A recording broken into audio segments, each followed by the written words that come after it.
After it fell into his trap, the hero captured the beast. He said he hadn't eaten regular meat in a long time. Seeing the girl, the man screamed. He saw a huge boar that began to eat his precious meat. Expecting this from the devil's kingdom, the hero knew it would not be easy and wondered why he lived in such a hell. It began just a few days ago. The man told him he was a bit late and that the land had been sold 4 days earlier. The man couldn't believe it, even though it was the land he'd been eyeing for a long time. 3 years of frugal living let him save the needed amount, but the 5 coins were useless now. The man said the coins were very dirty. The hero asked whether there was any other good soil. They told him that, unfortunately, such land was hard to find, and he had only 5 gold coins. The man said it made no difference to him and any land would do, and he would even build a place to sleep if she had no home, accepting some inconveniences as long as they helped him. The man said he had something in that case. It was worth exactly 5 coins, and the land was quite large. A forest lay surrounded by mountains, cliffs, and the sea, far from the city. The man said no one had ever gone there, and the place was still unexplored, so there was no information about this land. Thinking he had nothing to lose, the main character decided to buy her out. Having no real talent, he was kicked out of his home at 15 and immediately became an adventurer because it seemed cool. Reality proved less pleasant. Most of these adventurers lacked combat skills. Far from free, they worked just to survive. He admired the famous adventurers who showed up occasionally. Like them, the man did odd jobs to get by and later spent his savings on temporary pleasures. At one point, he considered leaving his profession to become an adventurer, but he had no skill as a merchant or craftsman. The hero decided it was useless and would only make things worse. Then he remembered that even if he wasn't a skilled adventurer, being a farmer's son meant he could do something if he had his own land. After 3 years of steady determination, he managed to save 5 coins. He now owned land and a new life awaited him. Knights from the Kingdom of Estonia asked where he was going, told him there was nothing ahead but their training base, and he said he had bought some land there. The soldiers warned the area was almost unexplored and a demonic realm, and asked him to show his adventurer card. The adventurer's card showed his name and rank. The card's material and color changed with higher ranks. He always had the lowest rank. Before he ventured into the Devil's Nest, they told him to learn some survival skills in the nearby forest. He thought they were laughing at him. The deeper part of that forest was probably where his land lay. The demon realm was not as full of monsters as he expected, and it was fairly peaceful. Suddenly monsters began fighting before his eyes, a wild bear and a Vespa hornet, and he could not defeat them. Hiding in the bushes, he saw that it was all over. Worried when he saw the giant monsters, the boy suddenly got lucky because he needed to collect materials. The hero got an arthropod eye, a wing, and a magic stone. Each monster type has a single stone with unique properties, and monsters and demons keep these magic stones inside themselves to control magic and use their abilities. By contrast, humans draw their magic from nature and do not have magic stones in their bodies, or so he learned in the Adventurers Guild courses. The magic stone was meant to be poisonous, but the venomous sting in its core is missing. The sting was in the bear, as the hero believed. The man said he would cut the meat, remove the skin, and dry it a little. This was routine for the hero, who had worked in a butcher's shop. He received the materials: fur, meat, a hornet's poisonous sting, and a bear's magic stone. He saw it as a good start. After 3 more days traveling deep into the forest, the hero finally arrived. Mountains and forests spread out before him. The river marked the boundary of the land, and the ecosystem on the far side was different. He said everything was fine, and it was time to take the first step toward a new life. He wondered if his eyes were deceiving him when he saw a local slime. Drained of magic, he began to feel dizzy, and another attack would make him faint from magical exhaustion. To defeat the slime, attack the core at its center. He planned to hit it with punches up close and attacks from a distance. After an initial miss, his hoe disintegrated. The hero cursed. After defeating the slime, it poured liquid onto his face, and he was pleased to have succeeded. 1 wild bearskin was wasted and yielded little profit, and he got a material magic slime stone. He decided this wasn't the time to be upset, and that he needed to set up camp before it got dark. The hero figured he could make a makeshift tent from a few branches and leaves, since the forest held many plants he'd never seen before. Cutting a palm leaf released a slimy liquid. The other plants were not suitable for building a tent. Deep in the jungle, the hero saw a field of flowers. The monster's bones lay before him. Thinking he didn't like the place, he said he'd deal with it later and needed to set up camp first. Night had fallen. The hero said things were mostly normal for now, but he was very hungry. Bringing wild bear meat with him turned out to be a good idea. The plants and animals in that forest are complex. Tomorrow he must start researching to understand what to do next. He saw large, sparkling eyes and froze in fear. That tiger was green. She told him that if he met the man unarmed, he should be ready to die. A man threw poisoned meat at the tiger. It failed completely because the tiger preferred fresh meat. The animal charged after him to attack. The tiger came close to touching him, but it missed. He was exactly right. It frightened him, and he decided he was done. Only the first day of his new life had passed, and already so much had happened. At this rate, he would have no hope for the future. Sounds grew louder, and the monster closed in. The hero realized he could not win the fight and had to flee because it was too dangerous. The boy decided he needed to return to the village and start again. He didn't have that option. People kept telling him he wasn't needed there and would only get in the way. Being an adventurer was very boring. The hero knew that running away would not change anything and had no other choice. Nothing is left to him but his life there, and that wasteland is all he has. The tiger closed in, and if the man's plan proved wrong, he would die on the spot. In the end, things worked out, and he realized the flower garden was a natural trap. Those mysterious white flowers had a strong sleep-inducing effect. Lowering himself, he covered his nose. He thought he needed to avoid breathing them in. Victorious, the hero received the green tiger materials and the magic stone. Feeling like he was about to starve, he hadn't even had a chance to eat when it all happened. The man said green tiger meat tastes awful. Lying down, he said he wanted something tasty to eat. Being in the new territory was hard for him, but he will try to do everything he can to hold out a little longer. After all, that place is his own personal hell. He couldn't tell where he was or what was happening. It was crowded, and he couldn't tell what kind of place it was. He thought it was a strange dream.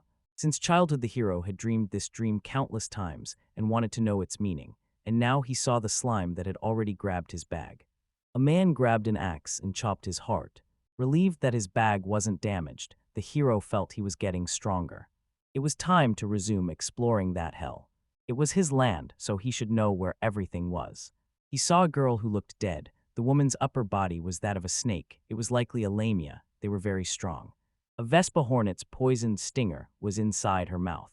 He now realized it was because of the encounter with the poisonous needles the man threw at the green tiger yesterday. No matter what anyone says, he was lucky and had to remove the magic stone from the girl. Today he set out to explore Suimongres. The hero spotted mushrooms and wanted to know if they were edible, but in that hell it was too dangerous to get near even harmless plants. After catching a green rat, he named it a forest rat and threw it into the mushrooms. The rat stopped moving. The hero realized the spores were paralyzing. It was another natural trap. Living there was impossible, he said. With no combat training, he decided traps were the only way to fight monsters. He resolved to survive. At last, the protagonist finished digging the hole. He placed the suman flower and the mushroom in the hole. The man decided he would not move on because he was very hungry. The hero hoped he could catch something big tomorrow. He woke up and said it was time to check what was happening there. A man saw a huge boar, and even though it was sleeping, he still could not defeat it. Determined, the hero decided the man had to be finished off as soon as possible, but it takes him a whole day just to cut him up. A blue snake was inside the monster's belly, and the guy thought it was a very strange ecosystem. Night had already fallen, and he got the boar's fangs, fur, meat, and a magic stone. The hero realized he hadn't eaten regular meat in a long time, and it tasted delicious. Both his axe and knife were completely dull and useless in this state. The bones seemed strong, so he chose to use them. Though heavy, it was fairly easy to handle. Now making an axe, he expected the resin to harden as hard as a rock and planned to pour it into a clay mold he had made. In the end, he made an axe from tree resin and a sword from boar bone. Morning has arrived, and he's so absorbed in making tools that he doesn't even feel tired. The protagonist chose to build another trap. The trap was completed much faster than the day before. The man decided he was getting stronger or just gaining experience and assumed it was all about the meat. It was good that he was like this now, since before he couldn't get stronger no matter how hard he tried. A cave caught his eye. Seeing the wall torch, the hero assumed someone lived there and apologized. The man noticed it seemed deserted, but he saw signs that someone had lived there. He discovered a diary filled with entries on monsters, edible plants, and medicinal herbs. This information was vital for survival in those areas.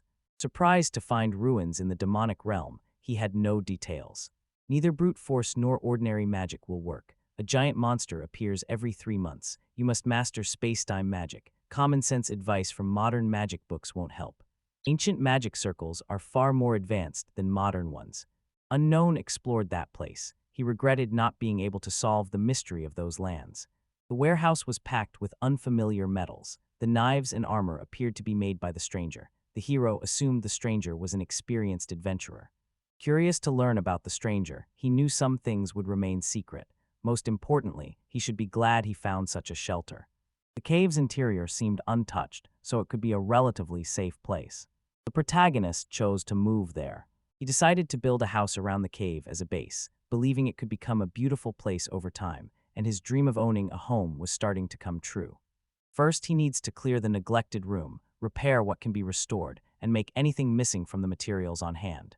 He said he expected what he'd done to be enough. A man built a new home for himself, that's all. No one welcomes him. Again, he is fine without unpleasant human relationships. The knight vowed to kill him as soon as a breach opened. Only a wild bear was missing. There was nothing they could do. One warned that if they didn't get rid of him now, he might reveal himself to the people. They had no other choice. The stranger asked whether they had any problems and whether they wanted his help. They demanded to know who he was. They were told the wild bear was weaker in the devil's kingdom. He asked for permission to fight him. Watch for wide swings, avoid the hard parts of the skull, and strike the soft spots. Greeting them, the hero asked if they were from the training camp. Claiming he lived nearby, he asked if they had wheat or vegetable seeds, and said he would trade monster meat or magic stones for them.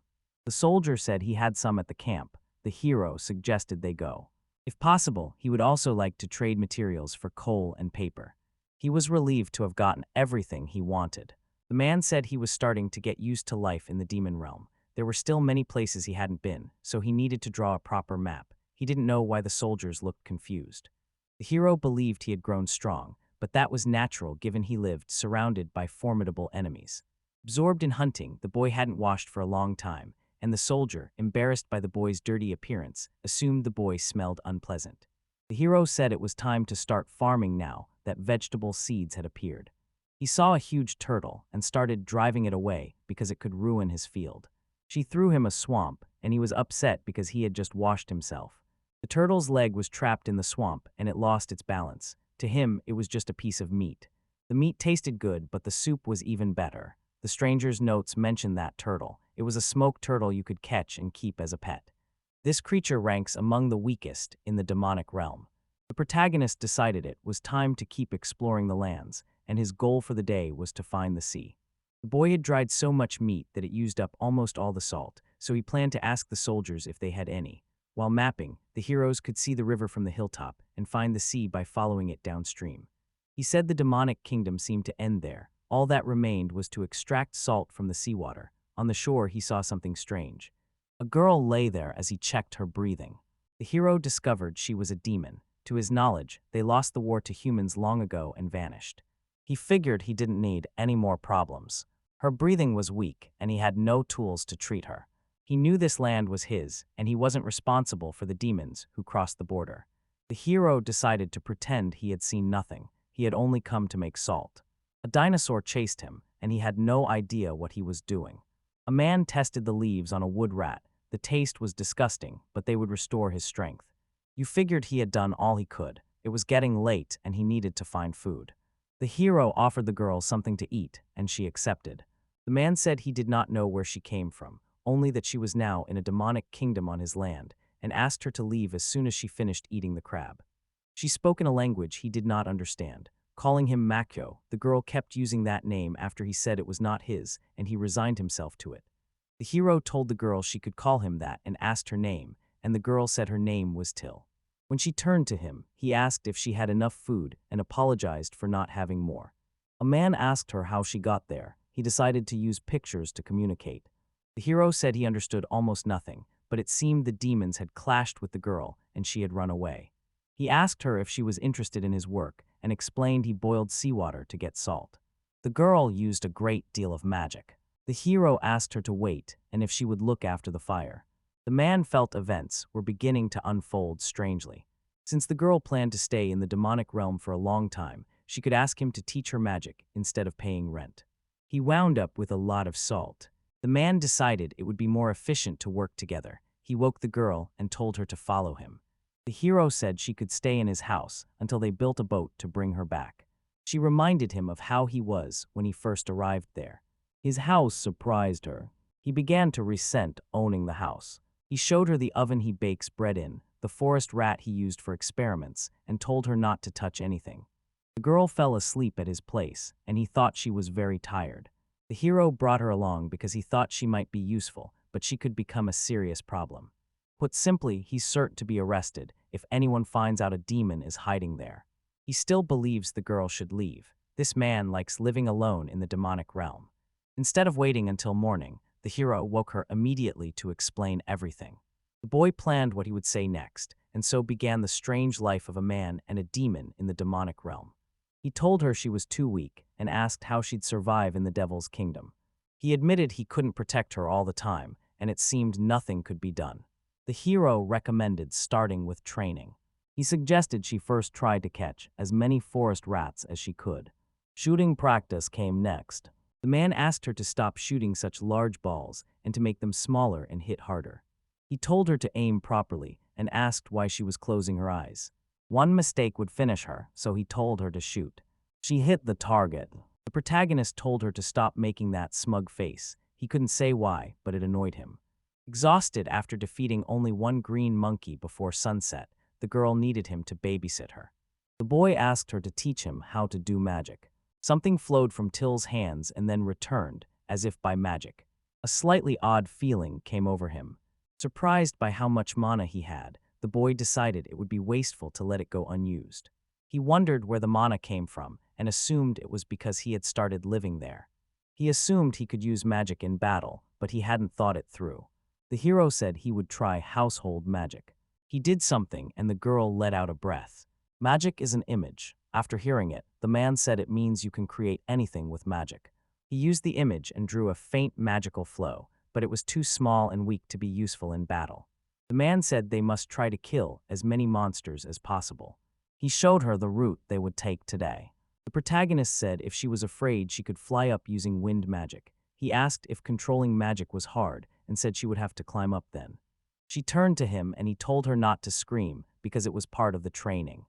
A big moth was there and he told her to try to deal with it herself. Till came into contact with a paralyzing poison. Holding a magic stone shaped like a large moth, the boy asked if she was okay. He decided to attach a magic stone to his cane. It could paralyze.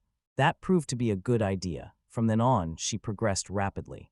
She combined paralyzing magic with offensive spells. Over the next few days, the girl hunted monsters with the paralyzing combo. Till changed as she grew used to the devil's realm. He was glad her movements were getting faster, but she still couldn't cast quick spells because forming the image took time. A man spotted a group of demons. There were too many of them, but the girl struck them with her cane. Soon after, an enemy proved too strong for them. Paralysis had no effect on him either. He figured the monster would not let them escape so easily. Always stayed a step ahead. When the protagonist asked if it was the girl's magic, the girl shook her head. The man assumed he had used some kind of magic. At that moment, an image formed in his mind. A mysterious board he often saw in dreams of another world had taught him many different magical images. The man thanked her and asked how to use it. She explained how to use it. He told her he didn't understand anything. Today the boy is practicing magic again and was wondering whether it would be possible to make something like a magic blade, but a knife made of special tree resin is definitely not suitable for that role. Different materials like hellbug horn and monster claw were tried, but none worked. Back then, he had to do something powerful enough. The man wondered why the girl was making noise. Demons lack that technique. The hero said he might have made an extraordinary discovery. He asked what was on the plate. It held raw meat and nuts. The man said it was not a dish and he would cook it now. The protagonist made bread, and the girl ate it with pleasure. Relieved she liked it, he had a lot of work to do, like making a map, so an extra pair of hands would help, though one day he would have to send the girl back home. The protagonist told her to clear the forest. They would build a boat, and she could return home whenever she wanted. He said they'd waste a lot of time doing that, and if he had a regular weapon, he could use it like a magic sword. An idea struck him, so he said he'd be back soon. The hero took the stranger's weapon and infused it with wind magic. That proved a bad idea. The ball conducted magic too well and caused dangerous, strange effects, so he set it aside for now. They cut down enough trees for a boat, but the timber was hard to plane. He assumed the wood was damp, so there was nothing to be done but dry it. The man decided to practice magic on different parts of the body. Approaching him, the girl said she wanted to go kill monsters, and he warned her to be careful. Evening had already arrived. When you're focused, time flies. A girl baked bread. If you can eat and sleep whenever you want, that's a good life. He opened his eyes and asked what had made the noise as the air suddenly grew colder. A monster seized the girl and the boy, and the hero decided they would escape as soon as they went down. According to him, the girl left him no choice. The protagonist unleashed an earth magic fist. He will channel wind magic into his feet to soften the landing. Till made a trap with water magic. She swallowed some water herself, and he helped her. Dusk was falling, and they had no supplies in a rocky, sandy area. When the sandstorm began, they had to stay there overnight. She had a high fever, and he assumed it was a cold, so he didn't think there would be any medicine there and was unsure what to do. The protagonist believed the stranger's diary would reveal something. The demon resembles old men. The females have more chiseled faces. The magic stone cures colds. He spotted demons on the Trent, which runs through a swampy area far to the north. A man made a canopy from a wyvern's wing. The hero asked the girl to wait a moment. Infusing his legs with magic, he ran normally. He had to find the magic stone quickly. The monster attacked him, but the man fought back and said he didn't have time. He brought the girl a magic stone and handed it to her. The strange black aura felt cold. After Till recovered, the man was happy. He told her to let go because her horns were rubbing against his wounds. Meanwhile, at the edge of the devil's kingdom, a girl explored an unknown place. The protagonist said they were working in the field today. He considered using magic to create an irrigation system. A girl came up to him. She asked what to do, and he said they should wait and see. Knights attacked the slime core, using magic as bait. They were startled by the strange monster. The knight wondered why the slime was so strong. The boy assumed they used fire magic as a diversion, but it failed because they couldn't reach the core. The knights were utterly exhausted, and half of them had lost their magic. Introducing himself, the main character said he owned the land and needed to say a few words. He asked what they were doing, and they asked who he was. The man said they were adventurers called White Lightning, who had come to that land to fight powerful monsters. The strangers told him not to worry, and that they would exterminate all the monsters in that hole. The man showed his adventurer card, but the protagonist said it did not matter, called the place private property, and asked him not to enter without permission. The adventurer asked him to watch his language, because they were the strongest group in the city. He asked why they had to die, and the man warned them not to go any further, or they'd get into trouble. The knight spotted the small dragon and started running. Seeing the priestess unconscious presented another problem for the main character. About to sell the materials he'd gathered at the training camp, he decided to take the girl there too and invited Till to walk with him. The protagonist asked her to hide the demons, horns, and skin. Wanting to move forward, he tried to channel magic into his legs. The guy agreed with the man and said he came to trade. The stranger recognized him and asked about the girl beside him. The hero said Till was a little odd but helpful, and now he could gather even more materials. He handed over magic stones and materials and said he had found the girl along the way. The man said the sword the main character made himself is exceptional. A blade of green tiger bone is extremely rare. He had also tried to make a staff from a magic stone and said he did not know much about it, but the materials were good. The main character said he wanted to buy sewing tools, woodworking tools, an iron sword, and some women's clothing. He added he would accept the book of spells and space and time if possible. The man said he wasn't sure they had it, and that it would be too expensive even if they did. He asked if it could be ordered from the capital. The merchant warned that in that case, you'd have to pay up front and that many of those books are fake, so he thinks it would be easier to go there himself. The protagonist said he would try to find her himself in that case. The man said he would order clothes and other supplies and ask him to come in a week. The next day, the protagonist decided to start looking for the ruins mentioned in the stranger's diary. They decided to go on a treasure hunt. The stranger did not provide the location of the ruins he needed, nor did he have a complete map of the demonic realm. To the west is the entrance to the demonic kingdom. To the east are the seas the girl sailed from, and to the north lie mountains and impassable terrain. He decided they should head south. Leaving the forest, they found themselves in a desert. The protagonist thought he had made a mistake because there was nothing there. A sandworm attacked them. The diary noted that although it was large, it was fairly weak. With the magic sword useless, the heroes said they had to run. Mukio and Till escaped from the sandworm. The man cannot understand how PJ could call the creature a weakling and wonders who PJ is. After a short pause, he checks the diary for a way to defeat it. Back in the cave, Mukio starts studying the diary. After a while, the hero says he seems to have found it and realizes PJ's weapon was different from his because the man used magic circles. Noticing different magic circles in the diary, he decides to copy them. After drawing a circle, the hero thinks he needs to direct magic into it. The heroes are stunned and cry out as the explosion happens.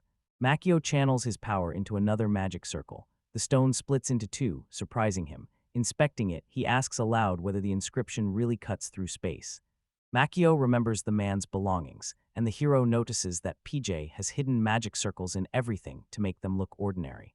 He thinks again about who the hell that man was and has no doubt he was an excellent magician. Thinking why this man decided to die here alone, the hero says aloud that he understands nothing, then notices his thoughtful face and in a voice that drowns out V, asks whether Mashio is sad, and he remains silent in response. Next morning they go back to the same place. The hero takes PJ's sword. He says it can be used in the desert, but they must stock up on water first. The heroes walk to the river until one of them spots something, taps Mukio's shoulder and calls out, and Mukio cries out and turns toward where the girl pointed. Surprised, he sees the girl from yesterday standing in the water. She stares at them. The hero thinks it's that priestess again and asks aloud what she wants. The priestess says she has left the White Lightning, gives her name as Jennifer Volkov, and then asks if she could stay here. Mukio tells her no and rejects the offer, leaving the girl visibly surprised as the heroes return to work. Jennifer speaks up more loudly and convincingly, saying they will need a healer in case of injury or illness. Responsible for the squad's consumables, she asks to be allowed to stay. The hero refuses again, saying he already told her everything. The priestess pleads she won't stay in the camp, and Mukio doesn't understand why she needs it. The man groans aloud because he had guessed as much. He assumes she didn't leave but was kicked out. Caught off guard, she blushes, stammers, and tries to tell him it doesn't matter. The man insists that's not true, that this is his land and he can't leave her here without knowing all the details, while Jennifer pauses for a moment and presses her lips together. Trembling and with tears in her eyes, she says her former comrades told her she was no longer needed and asks to be allowed to stay here. Mukio says he doesn't understand why she needs this and asks why she doesn't return to her homeland. The priest replies that she has no home and is an orphan, but the hero refuses to let her stay, saying this place is hell for people like her and suggesting she find a better place. Jennifer proudly rejects that assumption. She says this land is exactly what she was looking for. The hero is not pleased. The priestess insists no one is here and no one will betray her, while the hero shouts he is here and this land is his. Not convinced, the girl nudges him and offers to take her to his camp, and Mashio screams even louder, wondering if she is deaf. The man says if she stays, she'll have to pay rent and must not complain about what she sees in the devil's kingdom. She agrees quickly and says she has some money. They return to camp. Mukio warns the newcomer to watch for monsters. The priestess sings cheerfully. A monster suddenly attacks her, she collapses, and the hero sighs heavily and says he warned her. Inside the cave, the hero decides he will not let the girl die and become a monster, so he lets her stay here for a while and plans to send her back later, when a knock sounds at the door. Jennifer screams and points at it, not understanding why a demon is here. The hero remembers she promised not to make a fuss. Drowning out the ringing, the demoness tells Mukio about the bread. The priestess backs away from her in horror. The hero takes a bite, gets up and says he will water the fields. Confused, the priestess calls after him, and when she cannot, asks Till if his name is Mukio. Jennifer chases him, still stunned to have seen a demon, and asks if they are dangerous. Mashio doesn't understand the danger. Maybe she's a bit slow, but they get along well. The girl says they are enemies, and if the guards find out, he will be arrested. The hero doesn't like it, turns around and says they were enemies more than 100 years ago, and wonders whether the church teaches persecution of those who have done nothing. The priestess denies it and looks for a counterargument. The man says Till taught him magic for a fee, he watered the fields, and it turned out well. He tells Jennifer that if she cannot pay the rent he will throw her out. Jennifer proudly says she has 10 gold pieces and asks whether that will cover a month's rent, and the hero, surprised by the amount, says aloud that it is enough. The girl hands him a piece of paper. Makio examines it and asks in surprise whether it is a check. He says it is not made of gold. The priestess smiles and agrees because the check is worth 10 gold coins. The hero says this won't work, and Jennifer grins because she expected that from people in the wilderness, since in the capital it is normal practice.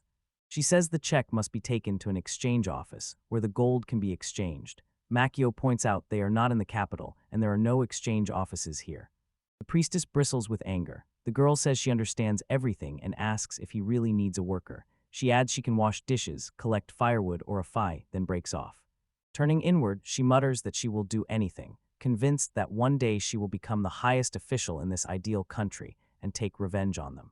The hero stares at her in bewilderment, thinking she suddenly got angry and started talking about revenge. He scratches his head and says out loud that he knew it. Spreading his arms wide, he tells her to leave because she doesn't belong here. Jennifer doesn't understand what he's saying, and he wonders if he did something wrong. The hero confirms this and now understands why she was kicked out of the party. She doesn't listen. He says she gets angry when she doesn't get her way, and things rarely go the way you want here because life in the devil's kingdom is not a bed of roses, and the priestess TSKS trembles with shame, then turns away and walks off, puffing. The girl packs her things and leaves the cave while someone else keeps eating bread and asks if she is leaving. The man agrees and says she came for revenge, that someone like her has no place here and should start over in the capital. The next day dawns. Makio announces they'll keep exploring the desert today until jumps for joy. The hero remembered to take PJ's sword with him. At this point he remembers you can lose your bearings in the desert, so he caught a creature that will help him on the way back. He shows a reef bird that instinctively returns home. The girl, happy, says amid loud ringing that Makio foresaw everything. The hero smiles in response. Stretching his legs, he turns and suggests they pick up the pace. Here he is distracted when the cashier calls his name, causing him to stop abruptly. The man asks what else happened, and the demoness points to the rocks below where a girl lies among them. Jennifer lies unconscious, her body covered in wounds. Examining her, the hero finds she is breathing, but has a broken leg. He sighs and says he must leave the priestess for one more night until the deafening ringing subsides. They bring the girl into a cave, and Makio tells the demoness he used restoration magic to heal her wounds and believes everything is fine. Till says he doesn't want to drag the search out any longer, so they'll go to the desert as planned. The girl silently agrees with him. They run back toward the desert. The man believes the priestess will leave on her own once she understands what happened. Both he and Till spot something in the sand. Till calls the hero by name and points to a small rise. It's an earthworm. A huge monster roars at the heroes. Makio draws his sword and knows he must deal with the worm before he can explore the desert in peace, so now he relies on PJ's sword. Using this weapon, the man instantly cuts the monster into many pieces. He is both pleased and surprised by the sudden murder. Till flinches, plugs his ears against the ringing, and says it's fine. Admiring the blade, the hero thinks how damn good a sword it is, and now understands why PJ called monsters like these weak. Flipping through the journal, he finds the other desert monsters seem just as weak and notes the criteria are interesting, but there is a problem. A sign saying never touch poisonous plants confuses him, since he sees no plants around. Makio suggests they do some research. The heroes move across the sands, sheltering from the storm behind the rocks. They see a bright glow and an object in the sky. One man looks surprised and asks what it is, then repeats his last word. Realizing the island is chained in the sky, the hero remembers the ruins from PJ's diary and says they should move faster. They approach the huge chain together. He can hardly believe it. Touching the chain, he notes how large it is and that he can't tell what it's made of. Makio suggests climbing onto this island. Till supports him in everything. They start climbing. The boy pants and realizes with horror that it is harder than he thought. Sweat beads on the hero. He had believed his training in the demonic realm would help, but this is still very difficult. Then Till screams as magic swirls around the girl. Makio looks back and realizes she tried to use magic to make things easier, but it was useless because he'd already tried and suffered a blowback from the chain. They could have held it with magic, but now it is absorbing that power. The hero feels his mana draining fast. He wants to know who made it. Now it is a mystery they must solve. Pressing on with their ascent, the heroes have left the mainland behind and are nearly at the island. Barely breathing, the man says they are almost there. The woman, equally exhausted and fighting the ringing in her ears, repeats his last word. Their hands are already touching the ground. After struggling up the island and collapsing from exhaustion, Makio is relieved they finally made it, until says it was very hard.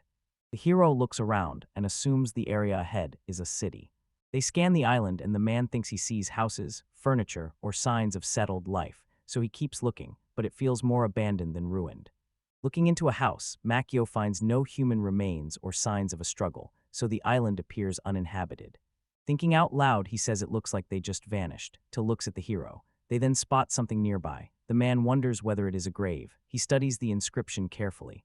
The stone's inscription reads, "Here lies Peter Jefferson." The man is stunned and yells that he can't believe it. Tilly looks at him, puzzled. Makio thinks PJ is buried here, but if this is his grave, the question remains. Whose skeleton was in the cave then? Chuckling, the hero admits he understands nothing. Noting the coming dark, he says they'll have to stay here for the night. The mysteries only deepen. They find a house and settle in. The hero cannot sleep because he is shivering. Not expecting it to be so cold at that altitude, his shaking wakes the girl, and he asks to cuddle up to her to get warm. Hugging him happily and drowning out the ringing, the girl says these are hugs. The hero shouts that he didn't mean that at all. At the end of their journey, the heroes let the bird in. It circles briefly in place, then finds the right direction. Makio announces that it's all over. With nothing else interesting on the flying island, they decided to return to the cave and hurried home. Till lowers his hands from fatigue while she, cutting through the ringing, says that it is very hard for her. The hero spits sand all over him. He suggests using magic to heat the bath. They eat bread. Then the hero sits on the bed with a heavy sigh and notices something. He screams in surprise as Jennifer lies on the bed, dirty and wounded.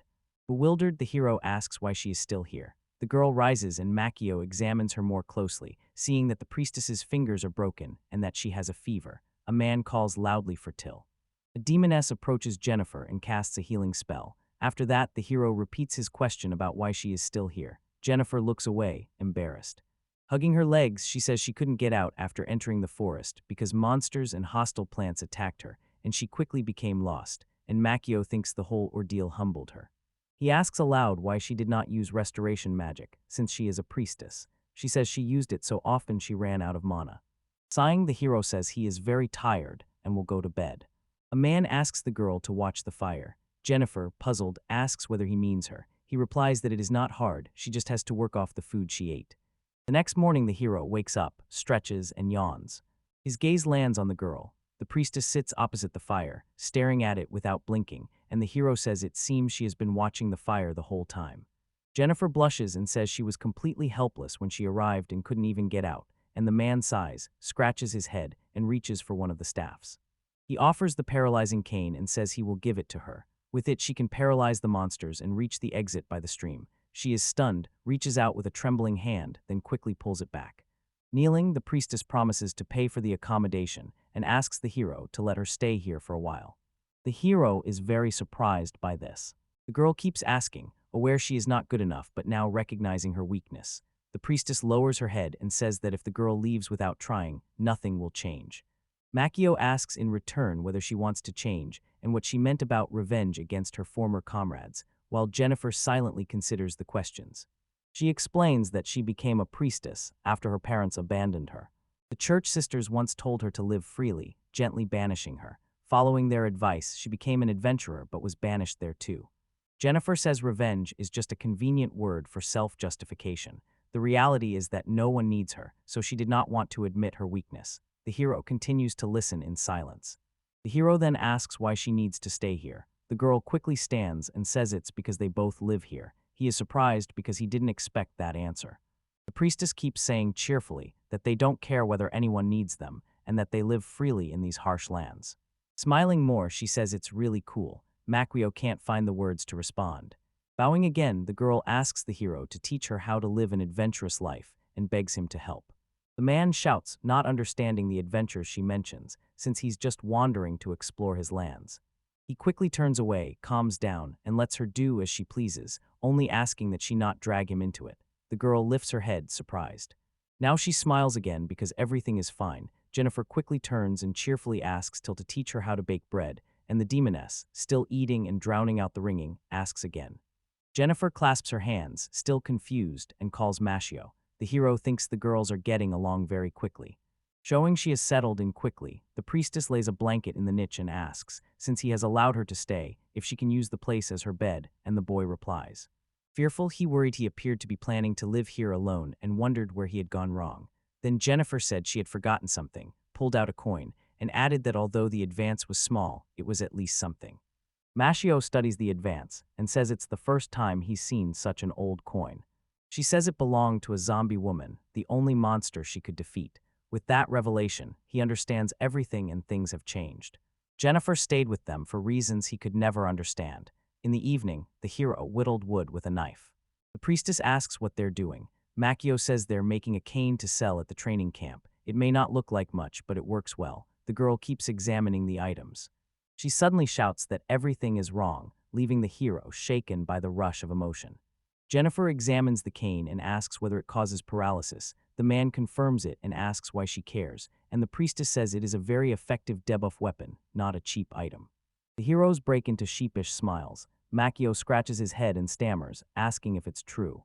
As the heroes leave the cave, Jennifer smiles, waves, and wishes them luck while the boy and girl watch in silence. Till amid the deafening ringing, asks if this woman will stay with him. Mashio answers that she will because she is not going to leave. The demoness asks why. They start running, and as they run the hero answers that he does not know that she does not want to leave. She answers happily that she understands because Till will now have a girlfriend, and Makio falls silent, feeling that these women are pushing him around as they approach a human settlement. During the conversation, the man says he sold the hero's cane for a high price and wonders if he can make more. The man agrees and starts rummaging through his things, saying the hero was looking for spell books, couldn't find the right tome, but he has something. Then the man places a book with a pentagram on the table and says he has something. Mashio takes the book, reads the title A Beginner's Guide, and begins studying the tome. The hero sees it as a guide to the most basic magical circle effects. It is not much, but it will let him study the basics more effectively. The man agrees to take her in exchange for his goods. The hero bids him farewell. That day he buys boat-building tools and women's clothing. He spends the next day studying the manual. Mokio figures the magic circles on PJ's gear, let him handle fire, water, earth, and wind, but there's a problem. Realizing most are unusable, he writes them down on paper for later use. The priest then disappears around the corner. She notices the hero reads a lot and asks if he fights monsters. Makio turns his head toward her voice. He says he must find a way to beat them. They each have their own adventures. Jennifer gives him a silent look, says it is true, then leaves, moving slowly through the cave while looking back. Then the girl returned and realized she had not thanked him for getting women's clothes for them. He listens quietly, then without turning his head, says it was just a coincidence. Sounds come from the forest as a girl adventurer with a hammer approaches. Till runs towards the hero, shouts his name, and waves at him happily. The girl covered in blood holds a paralyzing staff, and Makio asks what happened and why she is covered in blood. She says it is the blood of a smoked turtle, rummages through her pockets, and asks him to look at the stone she found. The boy says it is clearly not a stone because of the lightning pattern and is certain it is man-made, but his magic has no effect, so Mashio studies the diary again. Finding something, he points out a similar lightning drawing on the page about the ruins, asks Till where she found it, and she says it was in the lake. Pointing to Jennifer, collapsed from exhaustion, she says she taught her to swim. Makio watches silently. Makio says ruins may lie at the bottom of the lake, so they need to explore it, and the hero heads to the right place to prepare. After taking off his top and warming up, he says he's off, casts a light spell on his hand, then dives into the water while the girls watch as the hero sinks deeper and deeper. Small fish circle him, then a huge one appears, and Makio notices and immediately uses magic, believing she should receive it. Wounding the monster badly with a single blow, he dives deeper. Finding the fight too hard here, he uses magic to create a water current and goes deeper. Creating a stream, the hero notices something is wrong, curses, and realizes the current he made stirred up silt and hides everything. He turns this to his advantage by using magic to create extra water flows that clear any silt that may remain in the ruins. A man steps out. Till asks how it went. Makio says nothing is visible there now. Putting on a t-shirt, he explains he thought there might be ruins, so he dug at the bottom. The hero decides to dive there again once the water clears. Then he notices someone approaching them. A girl with a hammer appears. Jennifer jumps up and calls the man's name. He stays silent at first. He greets the newcomer and asks why she came to the Devil's Kingdom. She apologizes, saying she only heard someone say people live here, so she stopped and ran to them. The hero groans. A water monster attacks the girl, screaming, and she drops her weapon in fear while the heroes stand silent and watch her struggle. Till yells over the deafening ringing to ask whether everything is okay and whether she needs help. Makio says to wait a little because he thinks it is a man and that it will be easier to save him once he starts to drown. Now only a trembling hand shows above the water. The hero realizes he can do it now. He grabs the drowning man's clothes. Mashio pulls the stranger out. Coughing, she spits out water. The man is surprised to see the stranger is a girl. Dragging her onto the shore, he tells her that if she's going to wander the devil's realm, she should have been better prepared. It's no place for someone who can't even handle mucus. Still coughing, she asks for forgiveness. She says she heard they make high-quality canes, so she came to buy some, and everyone listens to her attentively. Now Mashio understands everything, but the canes are sold at the training camp, and the stranger begins to beg him, saying she really needs the canes and asking him to sell them to her. The hero studies her in silence, agrees, and asks whether she has anything to trade for them, since he doesn't need the money. She asks to check her backpack to see if they could find anything useful. He studies the items thoughtfully.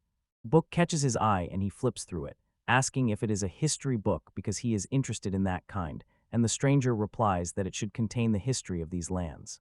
She adds that the book mentions flying islands and monsters taller than mountains. Believing the author exaggerated, Makio studies the book carefully and thinks she is probably wrong because it seems true. Speaking aloud, he accepts the offer and will trade 10 canes for the history book. The girl stammers, asking if she heard correctly that it was 10. She says that would be great. The hero offers to take the book and bring her 10 canes when she returns. Worried, she asks him to wait. The offer is too good and she doesn't know when she can come again. Mashio agrees, then gets an idea and looks at her intently. The man asks if she can keep a secret, says whatever she sees in the demonic realm must stay there, warns that if she cannot they will not reach an agreement, and she replies that she understands. Mashio shows her the till. The demoness looks at him with a questioning expression. The girl is terrified. Surprised, she asks whether it is a demon. Till confirms this and questions whether that really matters, and the hero repeats that whatever appears in the demonic realm stays here, and asks whether that is true. For a second the girl falls silent and stammers that he is right. Everyone returns to the cave. The man asks Jennifer to check for anything they can trade, then tells her to pick up magic stones and wands. As the girls begin the task, Makio realizes he never asked earlier why the girl needed so many magical items. Still stuttering, the stranger explains that bandits have risen up to the west of here, and they need powerful weapons to suppress them. Thoughtfully, the hero asks again whether she mentioned the Civil War, then says it is a good time to earn money. The girl is very surprised and screams, unable to understand how this is possible. The man realizes this doesn't sound like a merchant's answer, and she gasps and stammers that it is true. Jennifer steps up to the hero and quietly asks if she can distract him for a few words. Continuing to whisper, she says the goods are too good and suggests you would have to rob a noble's carriage to get them. Makio also whispers, asking whether she is a thief. Speaking loudly to the girl, the priestess says this may be true because she feels she has seen her somewhere. The hero loudly accuses the stranger of being an adventurer who joined the bandits and then asks for forgiveness, saying he does not deal with criminals, which shocks the stranger. Shouting that she is not a thief, she leaves the heroes bewildered. The man then asks where she got such a product. She fumbles, searching for the right words.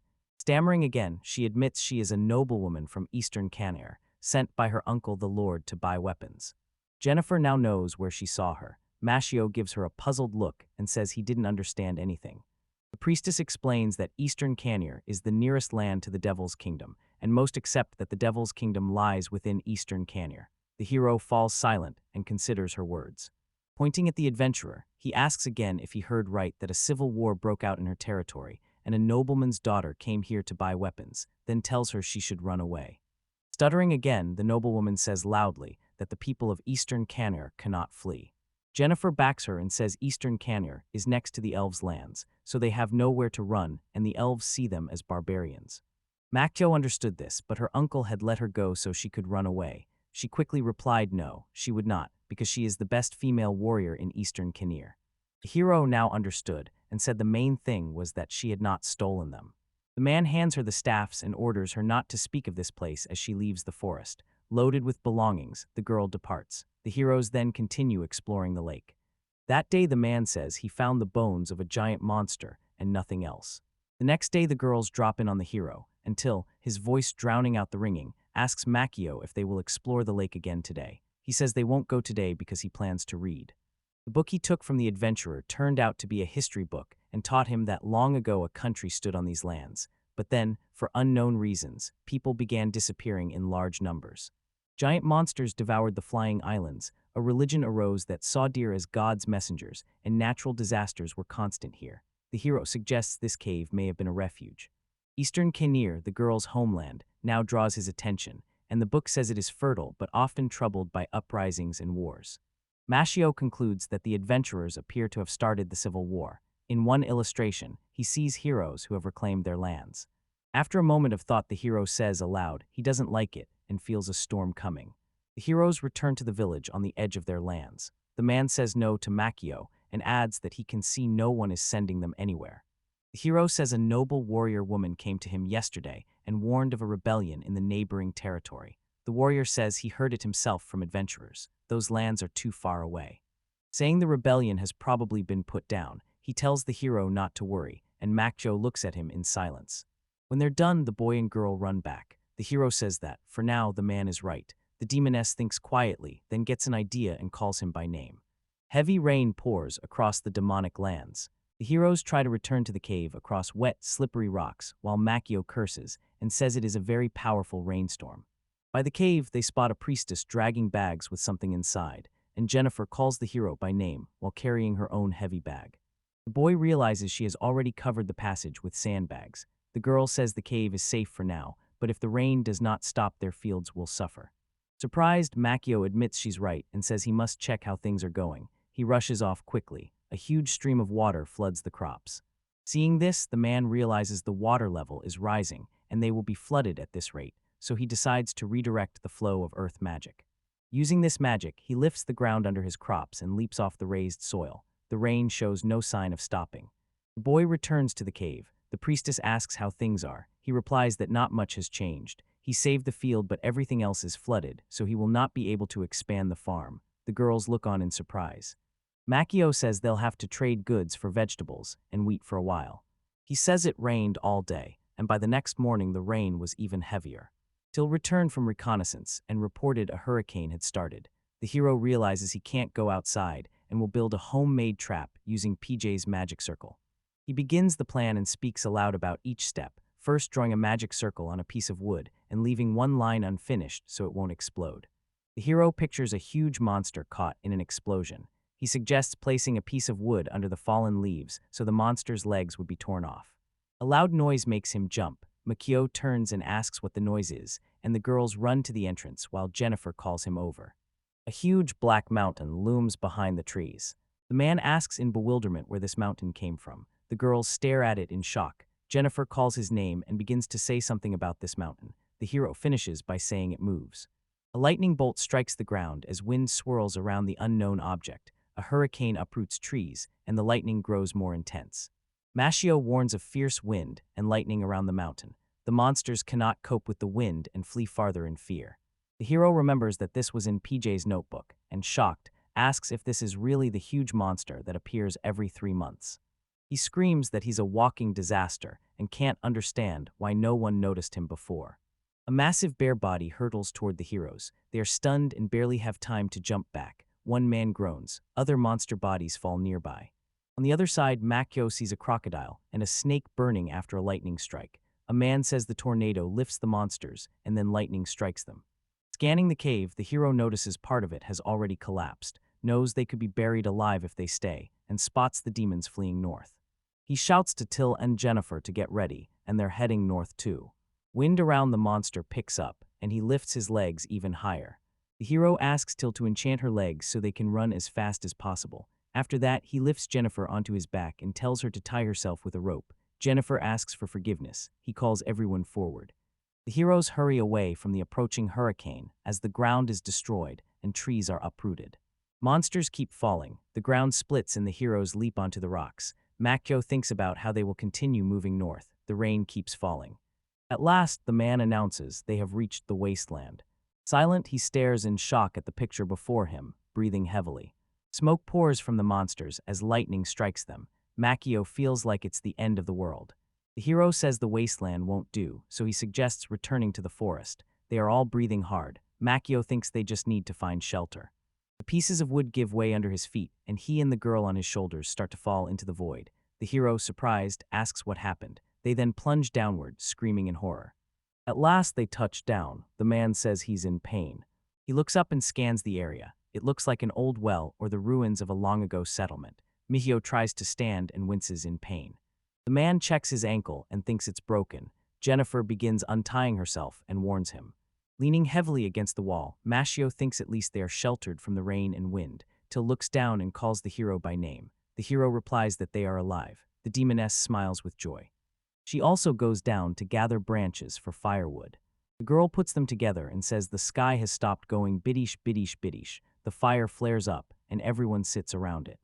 Behind him, sounds make him think he can still hear the monster's footsteps here.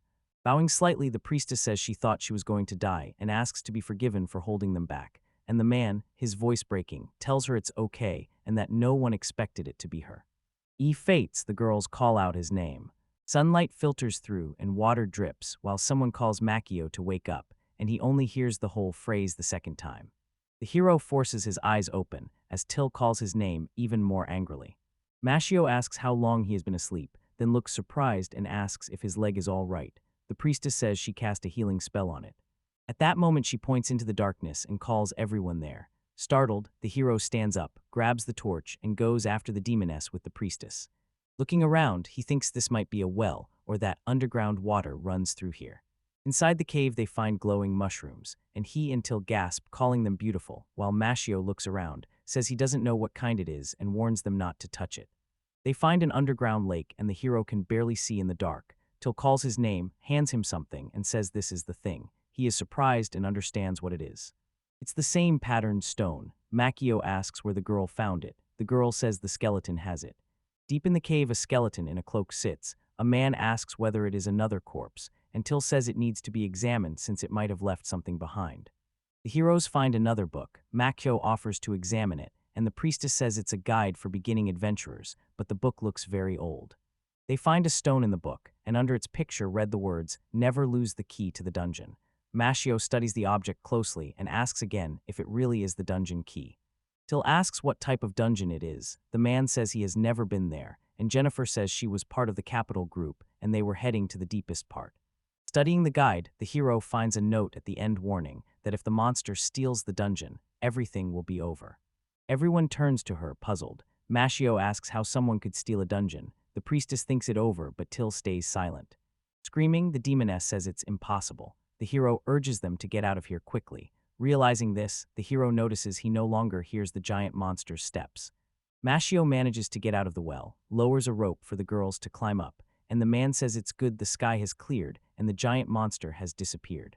Fallen trees lie everywhere. Calling it a mess, the hero says he hopes the nearby terrain is mostly unchanged and urges everyone to go home. Dead monster bodies lie among the trees. Till calls the man by name and says they want to eat. Jennifer sheepishly agrees. Makio thinks they really haven't eaten anything since yesterday, but there is a problem. He refuses to eat the corpses, so he grabs some fruit and asks the girls to eat that instead. Till and Jennifer agree and return to their cave together. Mashio reports a real pogrom is happening there. He tells the girls the room is full of stones and debris, and looking at it, he already feels tired. After checking the supplies, the demonist reports the wheat is still dry. The priestess suggests they restore order so it can be lived in. As evening falls, the hero collapses from exhaustion and says they finally have somewhere to sleep. Tilt climbs into the bed beside him and immediately falls asleep. Jennifer asks Tilt to forgive her because she is about to pass out too. Makio pulls a blanket over himself and wants to wash, but he can't because he's about to fall asleep too. His eyes slowly close and his thoughts are interrupted. A sudden movement wakes him. Surprised, he jumps up unsure what happened, and something moves in his pocket, so he pulls out a coin that keeps rattling. The hero remembers the coin Jennifer gave him, which she supposedly took from the zombie. He says aloud that it's pulsing like a heart. The coin keeps thumping, then jumps from his hands. Mashio gasps. The coin keeps rolling along the ground as the hero runs after it, saying he won't lose it, and when he tries to catch it, the coin flies higher. The man reaches for her repeatedly, calls her, and groans while cursing. The hero runs after the coin, yelling that it may have rolled too far as it reaches the water, and the man, surprised, shouts that there is a swamp. Cursing, he reaches for it again, but the coin shoots from his hands and drops into the water while Makio lets out a silent scream. Searching the water, he asks whether she is teasing him, then finds a coin and watches someone emerge from the water. A translucent elf rises from the water. Makio gapes in shock again. The elf stays silent for a moment, then speaks a single word. He turns, walks on the water, and vanishes. The hero keeps screaming without a sound. The next day, the man tells them what happened when a translucent elf ghost appeared, and the girls listen to him quietly. Till laughs, pointing at the hero and asking again whether there really was a ghost and whether Makio was scared. Jennifer continues to watch silently. The man yells at the demoness to stop laughing, but she keeps laughing and says she can't see how anyone could be afraid of a translucent silhouette. The priestess asks whether he wronged her in a past life. He says he does not think so. Jennifer says everything is fine and that you just need to sprinkle her with holy water. The hero, surprised, asks if she actually knows how to make holy water. The girl says she is a priestess, reads a spell, and blesses the water. She turns transparent. Jennifer asks if the amount is enough. Mashio replies happily that it is and thinks her prayers and gestures are exquisite, like those of a true priestess, because she really is one. Laughing, he says he can now put the coin in the holy water, and does so while the girls watch. The rest of the day was spent restoring the cave. They hauled, cleaned, and washed. Mashio discovers all the food supplies have been destroyed, and the priestess calls to him. She shows the room with the previous owner's belongings. The hero is surprised to find PJ's equipment completely undamaged. Jennifer suggests it might be adamantite, and when the man asks again, she explains that adamantite is an extremely hard metal, prized enough that even close friends will fight over a weapon made from it.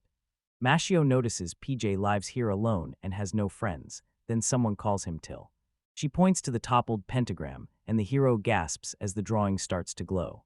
The man stares in horror, believing it was destroyed during the giant monster's attack, and sees it's damaged and almost activated. The hero leads the girls out of the room, warning it is too dangerous to use for now. They sigh heavily. Night is falling and something is happening tonight. A coin jingles in the jar, and Makio shouts that it's moving again. The holy water did not help, and it keeps banging against the jar's walls. The boy asks whether the elf spirit is calling her, and fearing it will happen every night, curses again. Makio grabs the can and asks her to calm down, but she keeps hitting the cork as a man walks with her toward the swamp and wonders whether to go further. He realizes he's gone too far and might get lost on the way home. Mashio steps on some leaves and hears a mooing sound coming from beneath them. The hero looks down, surprised by something unusual under his feet, his gaze fixed on the foliage as he tries to understand what is happening and solve the riddle, caution and curiosity in his eyes. Taking a cautious step back, the protagonist is unsure if what he sees is an optical illusion. Hesitating, he listens to every rustle and tries to make sense of the rising anxiety, his mind tense and ready for the unexpected.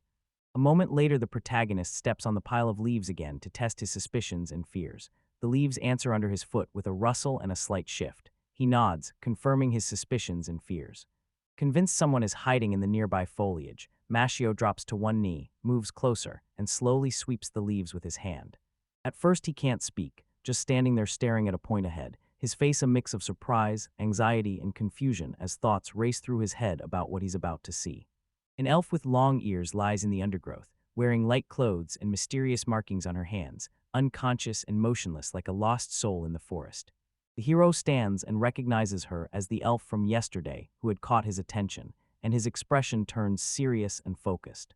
Mashio is at a loss. The elf looked like a ghost before, and now she seems alive but weak, so he suspects she might be a zombie or something similar. Weak and nearly unconscious, a girl struggles to call for help, stumbling as her strength fails, barely staying aware and signaling she is alive and needs support, her voice trembling with exhaustion.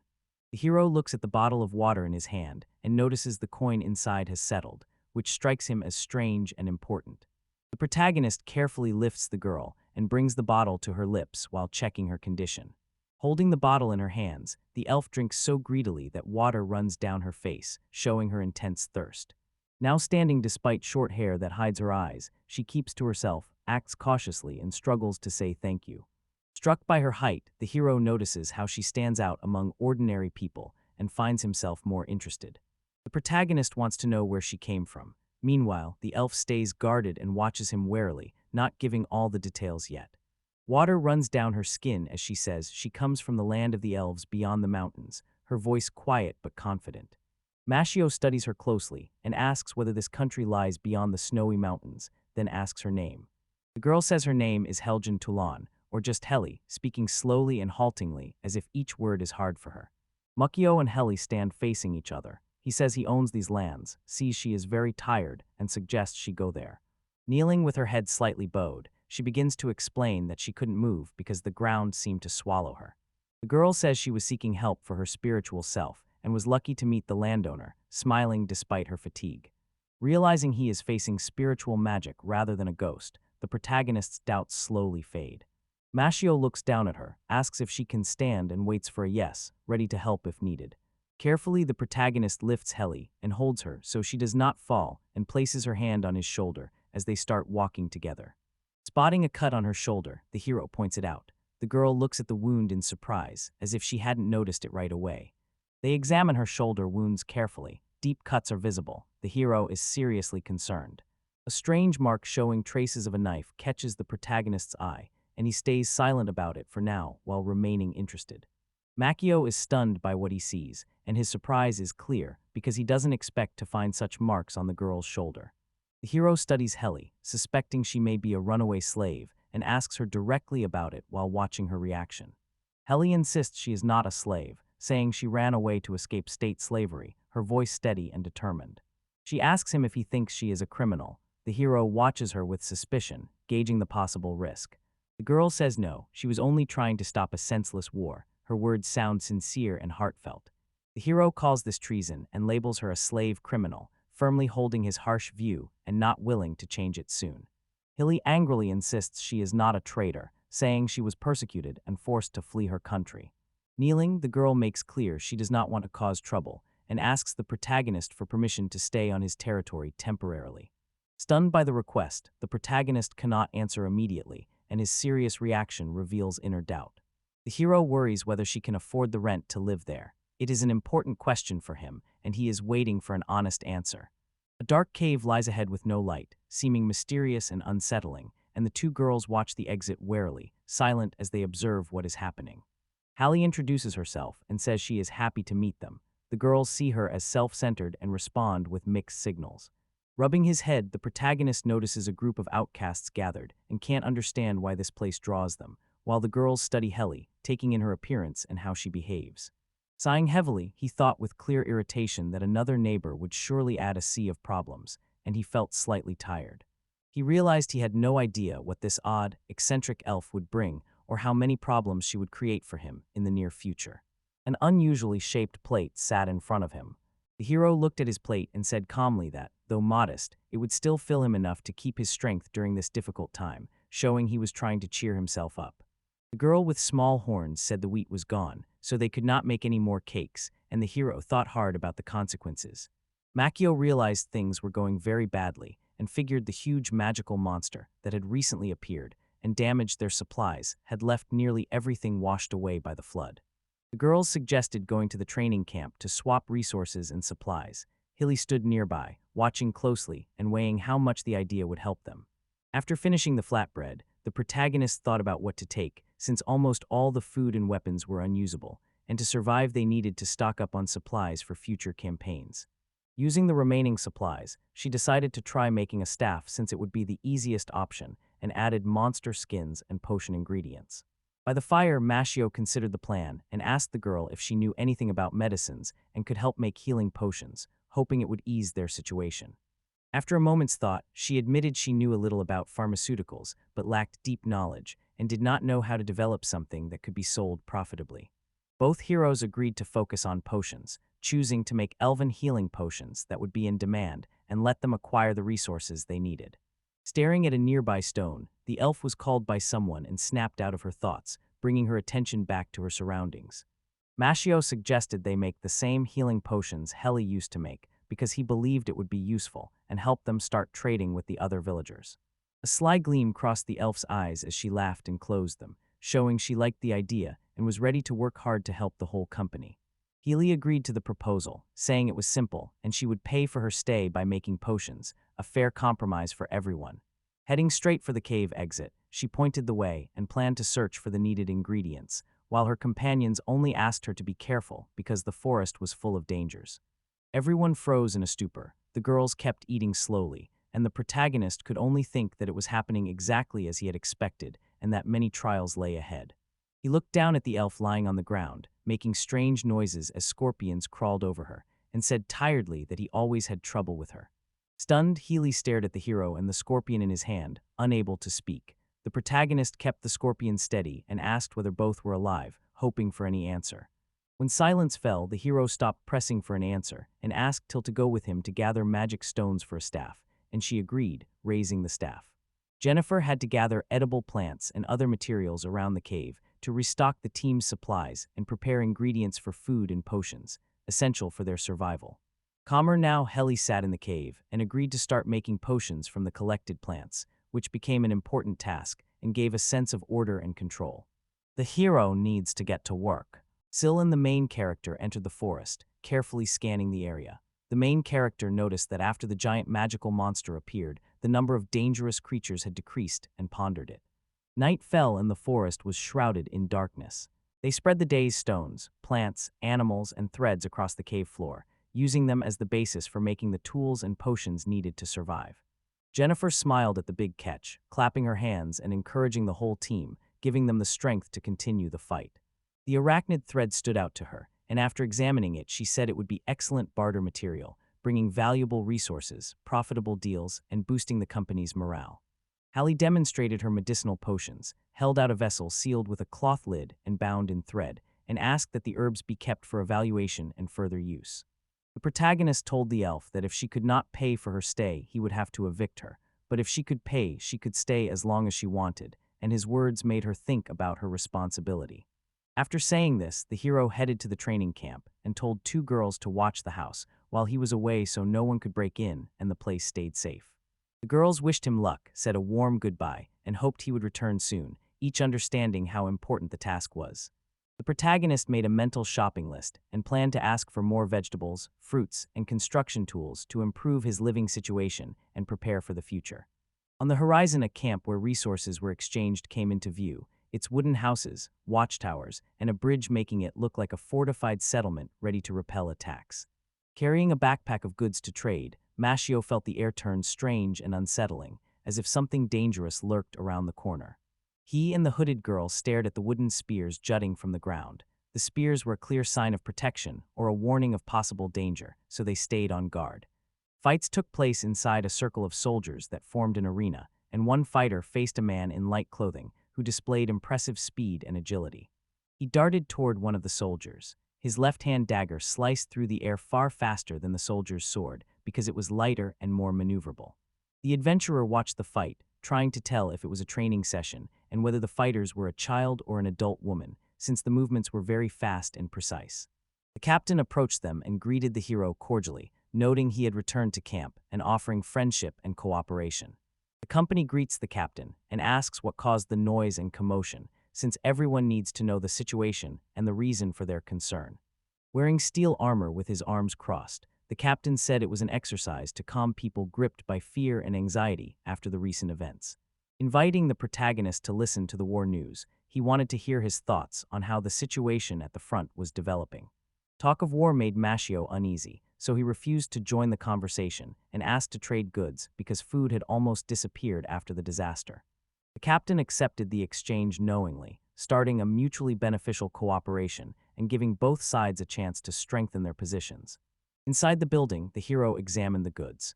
The arachnid thread caught his eye because it could be traded for food, and the saw, hammer, and needles the team badly needed. Serious-faced, the man told the hero he had important information about the demonic realm that could be useful and interesting, hinting at events to come. The captain's words put the protagonist on edge, making him anxious and distrustful, and he realized the conversation was taking on a serious, important tone.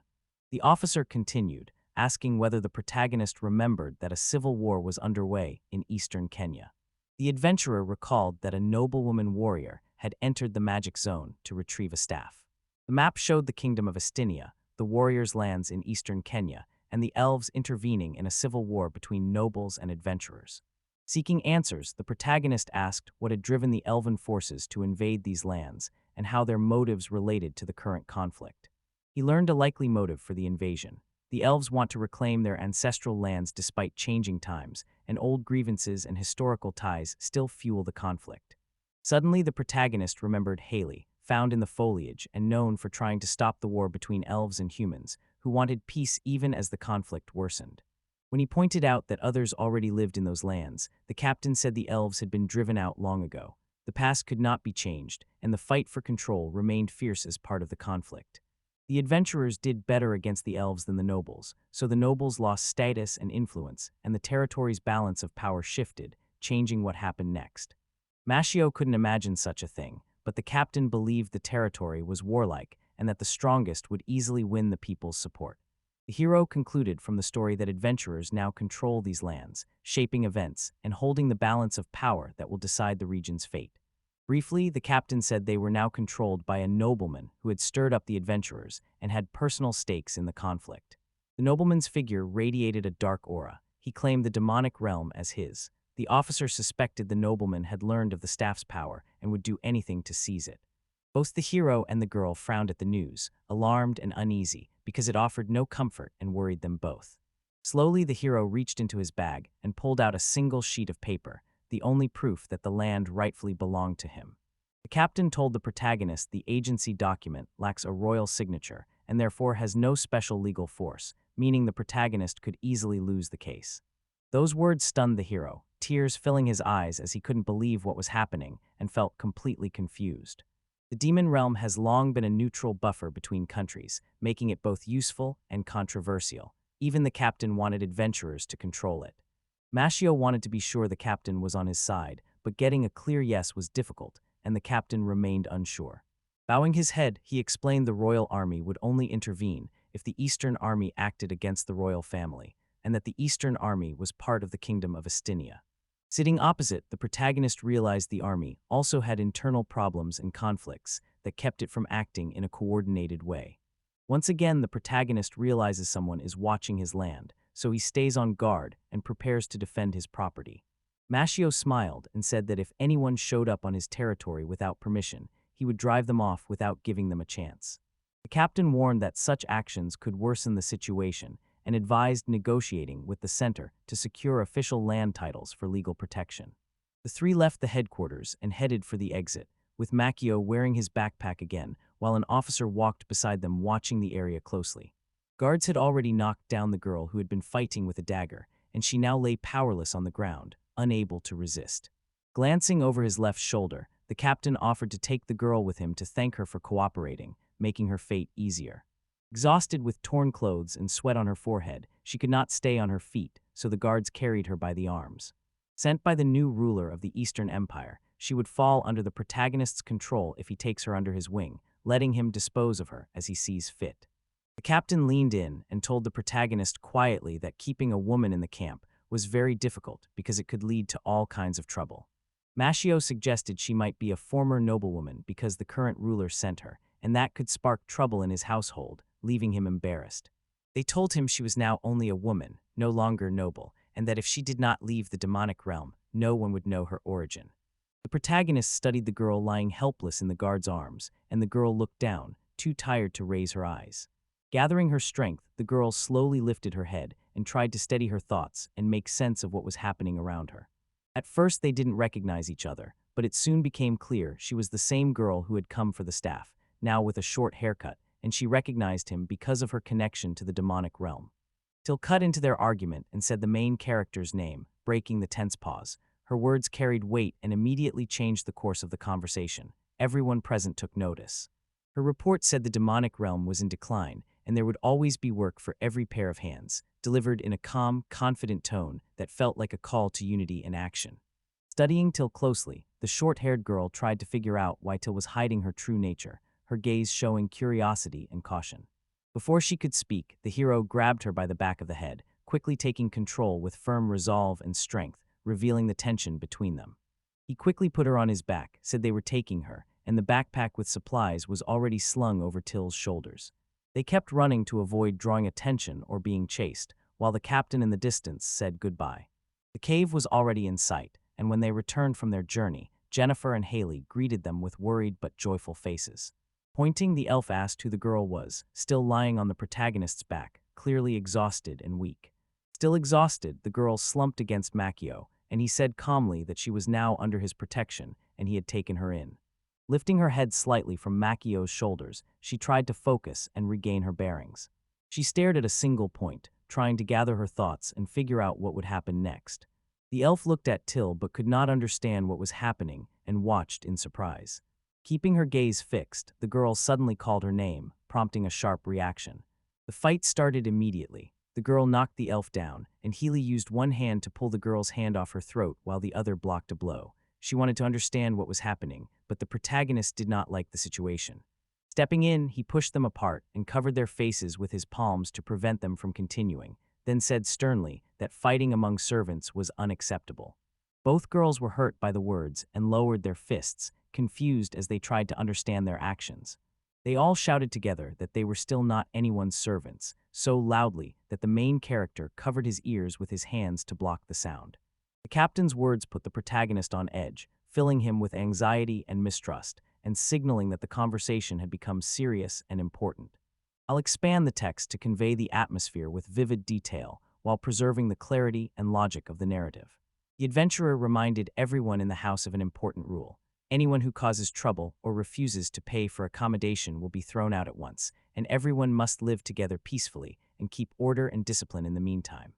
Meanwhile, the girls kept butting heads over disagreements while Makio and Till, despite the tension, set out to build a new house for everyone to live in. The next morning, the main character woke early, greeted everyone in the house, and watched what was happening with keen interest to figure out how to improve relations within the team now. He saw Sylvia and Healy standing in line, sternly scolding Jennifer, who was cooking over a fire. Both girls said in unison that hotter was better. Jennifer stared at them in despair, unsure how to please them. Standing in a slight daze, the main character was surprised at how quickly the two friends and rivals had come together and aligned their views. The heroes gathered in the forest, ready to hunt for food and other essential supplies. Makio put on his backpack, checked his gear, and prepared to set off. The girls raised their hands to show agreement and readiness to begin the journey together. After a while, they met a troll. Till and Makio's hung back and watched as Sylvia, hammer in hand, fought the huge monster alone. The battle sent chunks of ground flying. The protagonist noticed Sylvia was a skilled fighter, showing strength and agility in battle. Turning back suddenly, he seemed to expect to see something else. Suddenly, the giant turtle lifted Helgen off the ground, shocking her, and because the cloak held her, she did not feel the lift, so she cried for help in panic, afraid the turtle would eat her. She didn't notice the turtle was tens of times larger than her, but Till and Makio clearly saw the danger. The protagonist and Till watched from the ground, while Makio loudly called the girl's name to push Till into action. Till instantly leapt toward the turtle and cast a spell that could not be translated into human language, freezing the animal as if petrified. Quickly, the protagonist followed her, took the sword, and with one powerful blow severed the turtle's head. Heli flew down, and a stream of blood spurted from the severed head like a fountain. Blood drenched Sylvia, leaving no clean spot on her body. When the head hit the ground, Healy fell in pain. Sylvia stood there, covered in blood and in shock. The hero quickly apologized to her. He asked Till to take her to the river to wash and to find new clothes, and Till agreed without hesitation. Hala pointed to her blood-stained clothes and said she needed help cleaning them. The hero offered kind, encouraging words. With the girls away, Makio decided to make turtle soup. A cauldron simmered over the fire, filling the air with a fragrant broth. As he tasted it with a spoon, someone called him. A horned girl silently showed him what had happened. She rushed to the dead horse lying nearby on its side, the saddle still on it, its belly cut open and the ground around it soaked in blood. The adventurer stepped closer and confirmed it was the corpse of a horse. The saddle showed someone had ridden it, and Jennifer said 2 more bodies were visible nearby. Finding a bag with a sword and bloodstains, Makio concluded invaders had attacked. Reaching into his bag, he took out the letter, read it, and fell into a stupor. A massive wasp hive hung over their heads, many times their size. The hero discovered it was a wasp nest. The dead horse and the swarm of wasps told Makio the riders had most likely been torn apart. He asked what to do next, and because no one could help, someone suggested they leave and eat. This proposal surprised the elf. Makio studied the girl's body and saw it was covered in tattoos, paying close attention to her shoulders and legs. They were not tattoos, she admitted, but seals carrying a powerful curse that make it nearly impossible for her to use magic. She looked down and admitted sadly that it upset her because magic was no longer available. Right then, other girls approached after hearing the elf and showed interest. Jennifer felt scared when they came too close. They told her that if the curse didn't affect her life, it wouldn't be a problem, and Mashio, the landowner, was glad she made potions to sell. Everyone said no, one feared her curse, since one was of the demon race and the other hardly used magic. Sylvia said she could use magic to numb pain and briefly boost her strength, and the hero watched with a smile. Assuming they were carefree, cheerful girls, he crumpled the letter into a ball. The letter dropped to the ground, and in the corner a message declared their eviction from the territory. Heli woke Mashio quietly, touching his shoulder gently to avoid waking the others, believing the moment had come to act and not wanting an important chance to slip away while excitement shone in her eyes. Waking slowly, he opened one eye and tried to make sense of why he had been roused so early. Sleep still held him, but he was regaining consciousness, and tension filled the air. The elf's sudden appearance startled the character and made him jump up, so the girls immediately sat down beside him to calm and support him, and the atmosphere was heavy with anxiety and anticipation. She said she had learned from till that palm juice could be used for potion vessels, and was surprised no one had told her before. Makio rubbed his tired eyes and said that in this heat, it is better to make vessels from clay because clay stays cool and keeps water fresher longer. Nodding, the elf left quietly, saying she understood the advice and would try other ways to make vessels. Her face showed determination and readiness to experiment, and she was eager to help. Mashio stopped her at the threshold, surprised she'd woken him so early to ask that question and not expecting it to mean so much to her, his eyes showing confusion and mild irritation. The elf immediately remembered that this was not all, together with till they saw something strange near the western stream that greatly alarmed the hero, who added that the situation seemed dangerous and required the whole team's attention. She reported seeing an undead man moving through the trees. The sight was frightening and inexplicable. The girls realized it could be a sign of trouble. Makio and the girls ran into the forest to check this information. They soon found Till pointing into the thicket, looking worried as she waited for their reaction. A disfigured body, stripped of much of its human appearance, crawled slowly across the ground. Muffled sounds came from it, but no clear words were spoken. The scene was eerie and alarming. Moving away from the heroes, it exposed a chilling detail. Half its torso was missing, making the scene even more horrifying. The hero decided it was safer to burn the dead man because leaving the body could spread infection, and safety came first. Jennifer examined the body and noticed an odd detail in its appearance. Her eyes narrowed as she tried to pinpoint what made the creature stand out. Memories and anxiety rose inside her. Jennifer watched the body crawl and remembered she had defeated this dead man before, the only opponent she had ever beaten in these lands. The protagonist didn't recognize him at first. Jennifer reminded him she had once given him a gold coin as an advance. Maquio's jaw dropped as the memory came back unexpectedly. No one wanted the zombie virus to spread, so the hero asked Till to burn the body to prevent an epidemic. They made the decision quickly and without hesitation. When the elf asked what kind of coin the dead man held, the hero did not really know what kind of gold coin had been found with Heli's body, which deepened the mystery and demanded an explanation. Angry and afraid of the consequences, the elf yelled at him that he should have warned everyone, her voice stern and demanding. People guessed it was an elven adventurer, but now the body's severe changes from the transformation make that impossible to confirm. The elven ears were hard to spot among the wounds and damage. It might have been a comrade who came here searching for a mysterious city. His fate was unknown, and the team grew anxious as everyone pictured possible outcomes. They pulled out a jar of liquid with a coin inside. The girl gently removed the coin, examined it, and considered its significance because it was important to her to know where it came from. Examining the coin closely, she found it was unusual and unlikely to be counterfeit.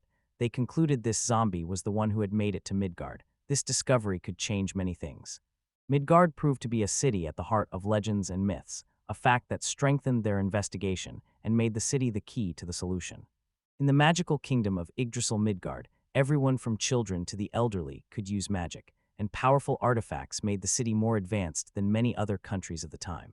The kingdom also traded with the elven nation, keeping cultural and economic ties, and the team wanted to know when the city's records disappeared to deepen their understanding of its history. Sylvia said she had read about it in a history book, that this area had once been a state, and her remark confirmed the importance of the facts they had found and raised their confidence in the mission. Grasping Sylvia by the shoulders, Healy demanded to know where the book was, impatient but hopeful it would reveal more and shed light on many mysteries. The protagonist said he'd bought the book from a short-haired girl and asked everyone to wait. Recognizing its value, he planned to study it with the team, moving their search forward. He took out a book that said these parts once held a country whose inhabitants vanished en masse. The island was then swallowed by a giant monster, and a different religion arose. After reading the book's main text, the elf took it and found the diary's initials and a description of the runes on the last page. The hero said he found a diary on the man he was holding. The man's lifeless body had been in a cave so long that only bones remained. The hero and the horned girl found the island where Peter Jefferson's grave lay. Till was busy eating and stayed out of the conversation. The other girls listened closely, trying to piece together the connection. The elf grew uncertain, because if Peter Jefferson was buried on the island, she could not tell who had the diary, and watching the conversation filled her with doubt and anxiety. At first the hero agreed, but he looked closer and found inscriptions on the diary, and beside the magic circle that needed study, which gave him a new view of the mystery. He studied the last page of the diary he had shown, and the notes beside the magic circle. The details looked significant and varied, and seemed to hold key information. Helly realized the diary had been written by two different people, which explained the discrepancies and deepened the mystery, confirming the story's complexity. The protagonist already knew this, so he sat down to eat, thinking shared authorship was likely, but even together they could not solve the mystery of these lands, and the riddle remained unsolved. Including the body found in the forest, there are 3 in total. That raised more questions and deepened the mystery. 3 unknown people were linked to the land's secret. After gathering all the information, Helly concluded this place once held a kingdom called Idrasil, and said that in the elven lands the deer is the messenger of the gods, with those legends part of their culture. In the land of Till, the land of demons, the deer is seen as the devil's messenger, she said without chewing her food. That contrast highlighted the discord between the worlds and made understanding more difficult. Convinced that Yggdrasil opposed the demon kingdom across the sea, the protagonist saw that the feud explained many historical mysteries and conflicts, and considered it carefully. 2 questions haunted Helly about where Midgard lay and why Yggdrasil had fallen, driving her to find the answers. Moved by those questions, Helly told Muccio she would not leave until she had uncovered the land's secret. Her determination inspired the others. The team found new meaning in their journey. Jennifer and Sylvia backed these goals, and when one of them said the book had been handed down through generations, they felt it might be their destiny to solve the mystery, which united their efforts. Unprepared for the changes, the protagonist warned that any ruins found would be on his land, vowing to expel anyone who tried to seize the treasures and to stand his ground. After that, the mystery of those lands remained unsolved, and life went on as usual. No one revealed the mysteries, but everyone knew the time would come, and everyday life and mystery existed side by side. Helly and Till built a stove from bricks of different colors and materials that resembled a guard's helmet, working painstakingly together to create a strong structure that became a symbol of their work. Jennifer swept with a broom and wove baskets, and those small tasks kept the camp tidy and cozy, while every detail mattered in daily life. Sylvia held a large bone and thought about new ideas and possibilities, her mind fixed on the future in a moment of reflection and planning. Sylvia suggested Mashio try making armor and weapons from monster materials. The idea was new to her, and she said she wanted to develop her skills. Although she had never done this before, she was determined to try. Her enthusiasm was inspiring. Ready to learn and take risks, she jumped in. Mashio agreed, saying there were plenty of materials and that she could try. If she succeeded, she could pay for her apartment with it. They agreed to support her. After some time, Sylvia showed everyone her new armor with bracers and knee pads. Proud and confident, Sylvia received praise from the protagonist for her success. Since then, Sylvia had become the land's weaponsmith, gained experience and respect, and moved into a new role in the group, which made her proud. Determined to become stronger and more confident, she asked the adventurer to teach her how to fight. He said he wasn't strong enough to teach anyone, but he could arrange wilderness survival training, which was a practical and useful alternative, and he offered his support. She agreed and kept asking him to teach her, so they entered the forest ready for new challenges and began a new chapter of their journey. In the forest, they came across a large, angry bear ready to attack, turning the meeting into a tense, dangerous situation that forced them to act quickly.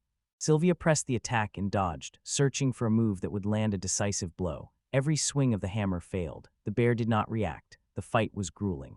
From the sidelines, the protagonist saw potential in the girl and advised her to watch for gaps in the enemy's defense, offering his experience to help her improve. The protagonist said that when normal attacks fail, you must change tactics, and he observed Sylvia had not practiced them, but she still won without revealing any weakness. Sylvia followed the advice and asked where the hero learned to fight, wanting to understand his path and approach to combat for her training. He said that, like any adventurer, he had completed basic training and joined a guild, then trained on his own to sharpen his skills, giving him varied experience. Sylvia took those words to mean the hero could fight well, and his confidence inspired her and strengthened her desire to learn. The hero said he was simply watching the enemy, and with experience he could predict their next moves. His strategy relied on attention and analysis. The bones example showed how you can get out of range if you know which way they bend. Even when cutting up an opponent, you can learn a lot about them. That was solid, practical advice. Leaving, the hero repeated that watching an opponent helps you find your own way to fight and urged an individual approach, a lesson Sylvia took to heart. Repeating the rule in her head, the girl did not yet fully understand it, and with her training only beginning, time and practice would help her learn it. An adventurer gave this example. Placing an unknown fruit on your hand tells you if it is poisonous. It was a test for danger. Small details matter for survival. Jennifer ate the fruit and her mouth burned, a harsh reminder of careless choices that taught her a hard lesson. The hero warned her not to eat everything to avoid problems like that. He led and cared for the team. Their lives required caution. Life in the wild settled into a steady routine of trials and lessons. New challenges came each day, and together they grew stronger and learned. At lunch in the cave, an unexpected incident confused everyone, creating tension and leaving them wary. A cry came from the western river, and Healy located its source. It was an alarming warning. The team began preparing. Acting quickly, the protagonist took till to check the situation, told the other girls to stay in the cave, and they divided the tasks because time was limited. Running toward the river, they braced for the unexpected, their steps quick and determined, knowing everything could change. By the river, they spotted two figures in black robes with their faces covered. One had an unknown symbol on their hand, a sign of mystery and danger. This was the beginning of a new story.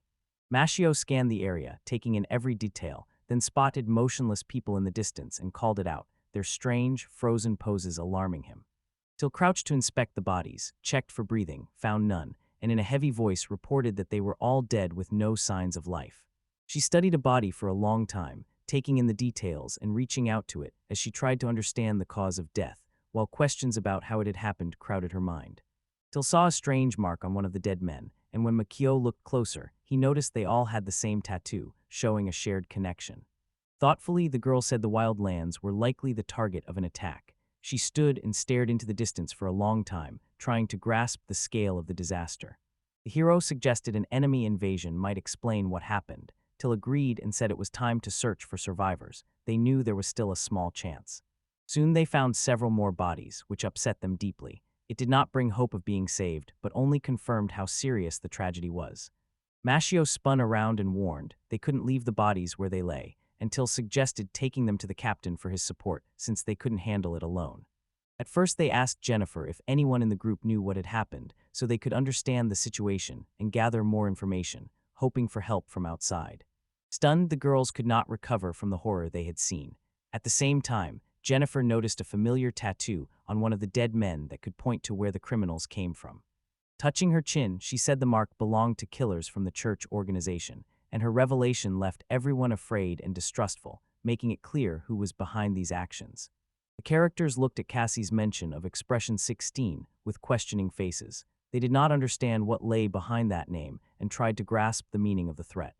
As the others debated the mysterious figures, Makio dug deeper. He tried to figure out who was really behind the crimes, his mind filled with guesses and assumptions. Everything felt muddled. Looking into Mikio's eyes, the girl told him the whole truth in detail, stressing how serious the situation was and convincing him of its importance, and her words made him think. Makio found everything too complicated and hard to understand, and unanswered questions crowded his mind. To solve what was happening, the character asked Makio why the killers had to come here and what their goals and motives were. Mashio turned to her, his eyes twitching with worry and shock, realizing the problem ran deeper than it first appeared as his fear and anxiety grew. Looking at his companions, he realized the story involved too many suspicious people. That made the task harder and more dangerous. Much remained unknown and threatening. He decided to hand the matter over to the army. They could not deal with that threat on their own. It was a deliberate, careful decision. The hero announced his plan. His plan was to go to the captain at the military camp. The girls should stay in the forest at a safe distance, he suggested. This would allow them to get help and support. Stunned by the story, the captain began thinking out loud to grasp the information, and his reaction made clear how serious the situation was. Makio explained in detail everything they had seen and learned. Tension ran through the conversation. They went over possible solutions. The captain gave his opinion, but the young man disagreed and argued, defending his view and offering alternatives, which led to a lively discussion between them. Staring at one another, each tried to persuade the other they were right, as the discussion focused on next steps and strategy that depended on their decisions. The man asked the soldier whether he had extra time before an important conversation. The question increased the tension in their conversation. They had little time to make decisions. Makia felt fear as he stared at the commander, not blinking from tension, with pressure and anxiety weighing on him, and this moment was critical. The commander said the conversation would focus on ownership of wildlands. This was outside the usual military issues. Who owned the wildlands mattered. The hero listened in disbelief, sure it was a mistake or misunderstanding, and the news was so unexpected it felt unreal. The character said the documents would arrive in 3 days and would officially secure the young man's rights to the wildlands. Makio was overjoyed and sincerely thanked the commander, seeing it as strong support and an important step forward, and his joy was genuine. Smiling, the man said he would soon become a nobleman. The news was important to the young man. His status would soon change. He stared at him, eyes full of disbelief and surprise. It was hard to accept such a change, and everything felt too good to be true. Crossing his arms, the knight confirmed his agreement in a grave tone, but added the conversation must remain secret for now, which required caution. Makio kept staring at the commander, bewildered, trying to make sense of what he had heard and the consequences, which all felt too complicated and unexpected. The commander said the noble's personal army could be back in the wildlands in 3 days, so large forces would soon get involved, and the situation could change dramatically. Suddenly, the young man broke out in a cold sweat and asked why this was happening, since it seemed unbelievable and frightening. The character said firmly that the territory is not officially registered yet, so the army cannot intervene even during an invasion. Mashio realized now was the perfect time to invade. That realization scared him even more. The danger was real and nearby. The commander stood firm on his plan of action. The commander was ready to take serious measures. Their task was to protect the lands at all costs. The young man was unsettled by the sudden news. Such announcements should not be made so abruptly, he said. The situation required a more cautious approach. The hero waved and said he was counting on the boy, his trust steady and expectations for the young man high. Makio watched closely and asked how many people would be in the army, since he was concerned about resources and capabilities, and the number mattered. After a moment's thought, he said there were about 2,000 people, and the character was stunned by the scale. The captain said they were outnumbered with only 5 troops, far too few against the army, which made the fight much harder. Folding his hands under his chin, he warned that if they did not act, a serious war would start. The moment called for decisive action. Retreat was not an option. Makio pressed his lips together and thought deeply, then realized he didn't care about becoming a noble. What mattered was protecting the wildlands. Owning and protecting the vast wildlands was his true desire and motivation. Everything else faded away. He said firmly that he understood everything, vowed to do whatever it took to complete the task, and showed steady, unwavering determination. Calmly, Mashio reported that the Eastern genius would attack, speaking with steady confidence and no sign of fear while stressing how serious the threat was. Listening closely, the girls quickly understood the enemy would use traps in battle. With so few opponents, their tactics would focus on clever, hidden ambushes. One of the girls said she understood the situation and felt quietly uplifted, seeing the challenges as a chance to prove herself and get ready for a tough fight. Breathing heavily, the girl admitted this was a rare chance to take revenge on her enemies in battle and to prove both her strength and her sense of justice in the fight ahead. The rest of the team looked puzzled and uneasy. They knew how serious it was but weren't sure the best way to move forward. They immediately started digging holes and setting traps to prepare a defense, and each grabbed a tool with steady focus, knowing their safety depended on it. Shovels slammed into the hard earth as the boys carefully dug deep holes, moving in coordinated, energetic motions and working without rest to dig enough traps. The elf noted to herself that they were going back to primitive methods, digging holes as in ancient times, and wondered how those old ways could still be useful today. Noticing her thoughtfulness, Mashio asked whether she had any other ideas to help with the defense. She hoped to hear something new and unconventional that could strengthen their position. For a while she considered her options, searching for something unexpected. Concentrating, she tried to devise an original defense that could change the battle's course. Her mind worked hard. Till suggested they use their original magic, speaking with high spirits and confidence, and said it would be their secret weapon against the enemy, inspiring everyone and giving them strength. Everyone thought about it and realized they could not use that magic themselves, which was disappointing but did not break their spirit, so they accepted they would need help because magic still felt distant and difficult. Till raised her hands and asked Mashio to start his spell, hoping he could show his power and help defend them, her voice full of hope and expectation. Machiasai focused, tensed his arms, and agreed to demonstrate his magic, fully aware of the importance of the moment and ready to give his all with a steady, determined gaze. A massive boulder rose from the ground, stunning everyone with its size. The team stared in disbelief. The display of magic raised the defenders' spirits.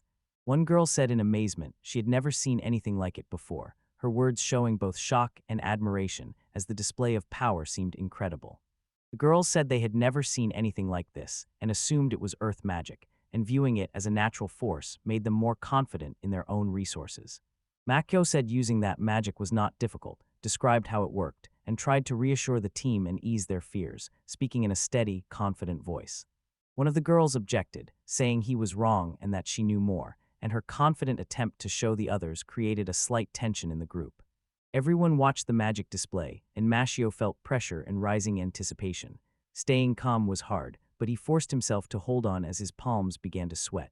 The elf asked whether he'd made the magic entirely on his own, and admitted she hadn't expected him to be so capable. Her surprise turned to admiration, and that gave Mashio more confidence. Till explained that magic itself can check whether a particular spell can be used, and she described the process in detail to deepen everyone's understanding. Magic seemed displeased and shocked by her words, as if it disagreed with her explanations, and this silent dialogue of power and knowledge showed the complexity of the magical world. She usually teaches magicians spells and formulas, and the young man only has to decide whether that knowledge can be applied. That was the traditional view of teaching magic. Magic admitted he couldn't do it, and that others had told him he had no talent, which confirmed Makyo's inner doubts and obstacles. Till said he could make magic from his imagination by looking at it with faith and admiration. To her, this was a unique gift that went beyond the usual rules. The girls teased him, pointing and calling him weird, but it was all in good fun. Makyo shrugged it off, knowing his weirdness was a strength. The elf admitted he was an oddball, but said it didn't matter to their cause. What mattered was his help and his willingness to fight with them. She asked him to build a labyrinth, a complex magical structure to confuse enemies and greatly strengthen their defenses. The hero weighed the proposal, judging the work involved and how well it would work, and pictured how to make it real. The girl backed the idea, saying it would help protect the cave, and her support made the group feel optimistic and confident. They routed the path to the cave through many hills and obstacles, creating terrain that would slow the enemy's advance and give them a tactical advantage. She said the high ground would let them control the battlefield more effectively and spot advancing enemies sooner, a key part of their strategy. Pleased with her answer, Makya confirmed it was a good plan, and his approval gave the others more determination. They concluded avoiding close combat would save energy and increase their chances of survival. It was a pragmatic and carefully considered decision. One girl asked whether they could use monsters in battle to boost their strength. That question showed the team sought every possible way to protect themselves. Makyo pointed and said the use of monsters could be organized quickly and efficiently, giving hope they could strengthen the defense. Thiel said magic circles could provide extra reinforcement and protection, creating new possibilities and strategies. Remembering the book had described several magic circles they could try sparked her interest and excitement. Machio thought it over, agreed it would work in battle, and his support raised the team's belief in success. An ally said destroying the enemy supply lines is an important task to weaken their forces and secure a long-term advantage. Machio proposed poisoning the opponent's food because it would greatly weaken them without a direct confrontation, which was a clever solution. After thinking, the elf agreed that poisoning would be an effective, sensible method, adding another element to the team's plan. She explained palm sap could be turned into pots that would melt in a fire, making them useful weapons and adding tactical flexibility. Machio chuckled ominously, saying they had plenty of ideas to prepare for now, his laugh determined and a little playful. Convinced they could succeed if they did their best, he felt confident and hopeful. Decisive cry sent everyone into action to prepare for battle, marking the start of active operations. They all understood that much depended on them now. The hero gazed into the distance, his eyes roaming the horizon as if seeking what lay beyond sight. his face locked in deep concentration. Nearby, the girls peered into the distance, their expressions sharp and wary as they sensed the biggest operation in the wilderness in years was about to begin. The team prepared methodically to face the enemy, fortifying positions, checking weapons, and assigning tasks, with a tense, focused sense of teamwork. Seeing the mood, Mashio smiled and said it was time to refresh themselves. They needed to eat to regain strength before the battle. His calm friendliness eased the situation a little. They sat around the fire, building it and getting ready for the night. At that moment, the elf suddenly listened to the sounds around her, and her sharp ears picked up a quiet, persistent rustling. Far off, the dull, rhythmic beat of drums grew louder. The sound became a battle signal that lifted the advancing troops' morale. The enemy's energy and determination filled the air. They realized the enemy was already close and boosted their morale before the battle. Their hearts raced, and their minds filled with a sharp sense of impending danger. Jennifer doubted the enemy could actually gather 2,000 troops on the narrow isthmus they planned to cross and had little faith in their ability to organize. Mashio said it was better to retreat in that situation to avoid unnecessary losses, understanding it was strategically important to preserve his forces for a better moment. On the hill, the whole team sat watching the enemy and studying the situation, tense and alert and ready for any move, as if time had stopped. After an hour on the hill, they were tired but not weakened. Evening was coming, the shadows grew longer, and their bodies needed rest. Even so, none of them let themselves relax.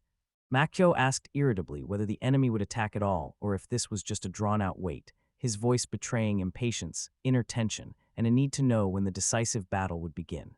Quiet, barely audible screams and the sounds of fighting came from afar. She assumed the battle had already started, and the enemies were fighting without waiting for them to act.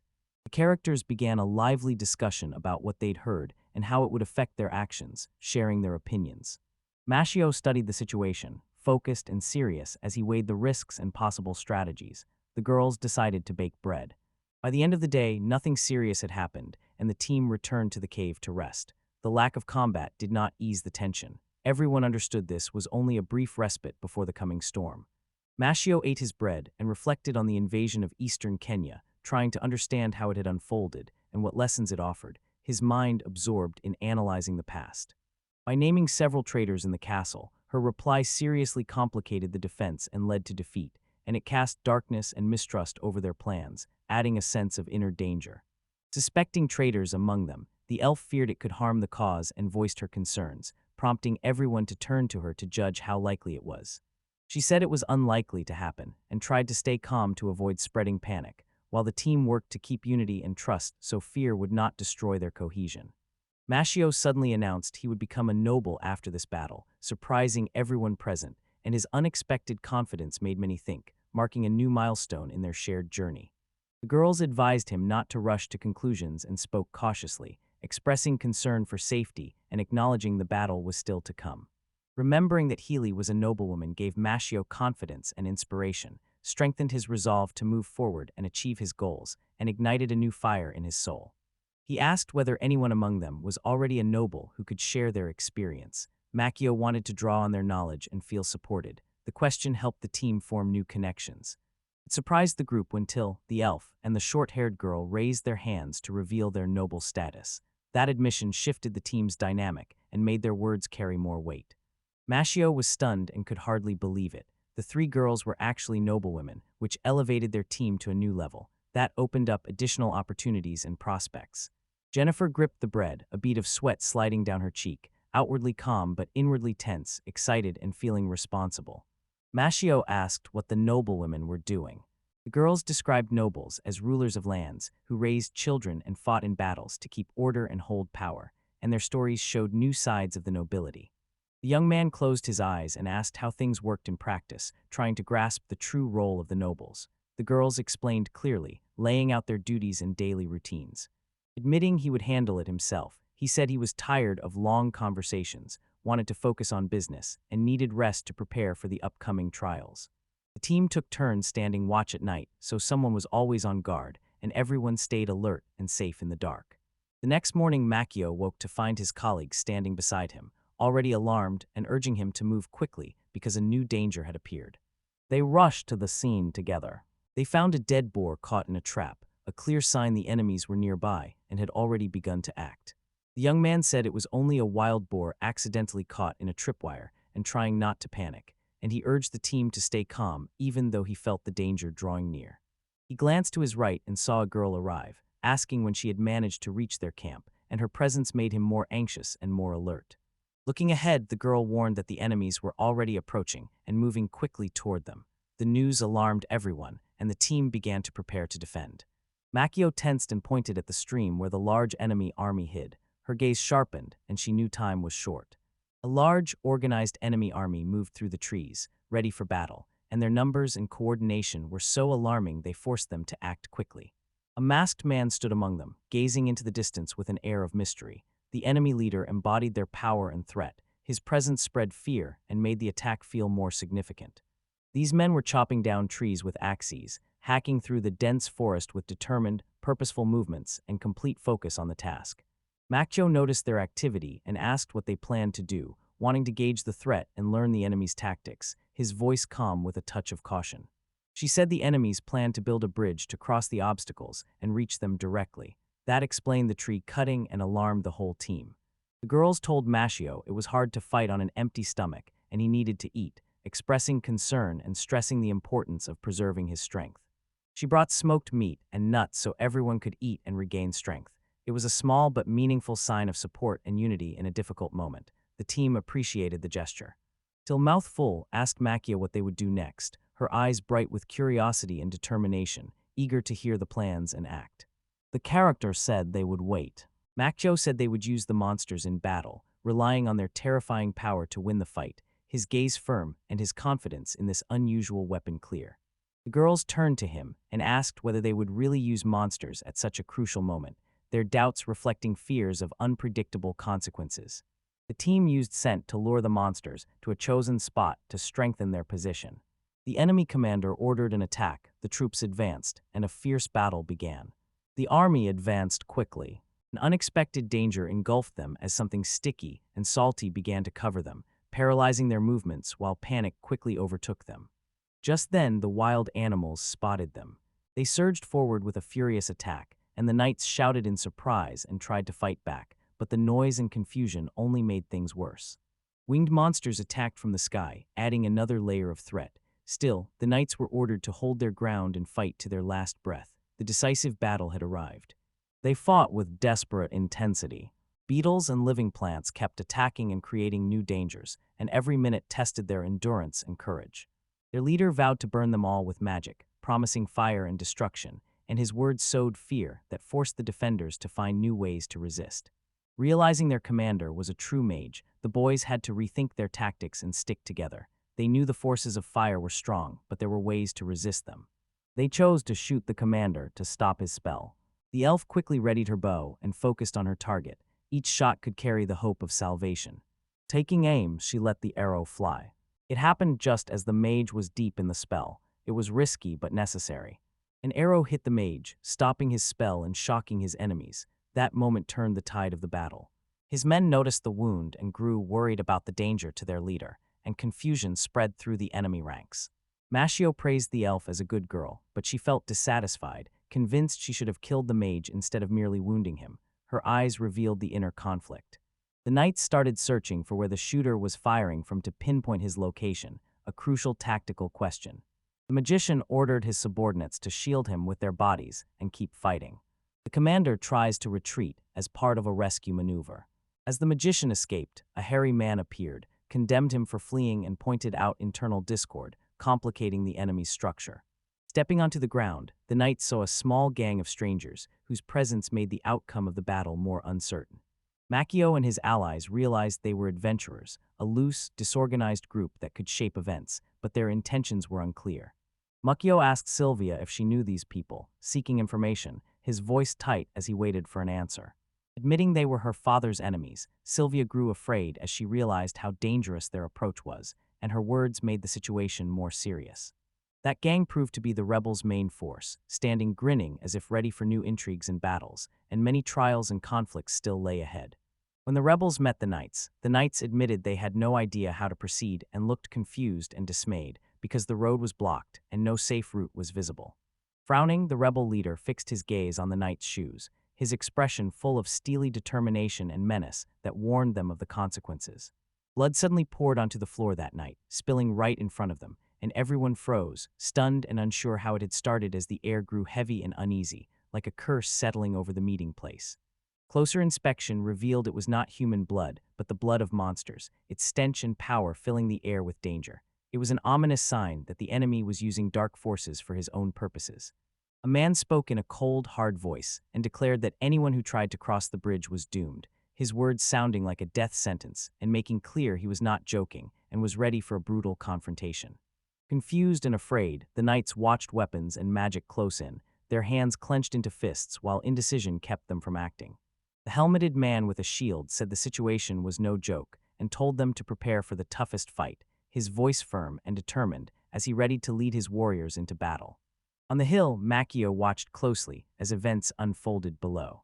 He noticed the soldiers' behavior had changed. They were more cautious and sometimes panicky. Machio noticed the monsters and plants were killing soldiers with alarming ease, making the fighting more dangerous for both sides and showing that this tactic was changing the course of the conflict.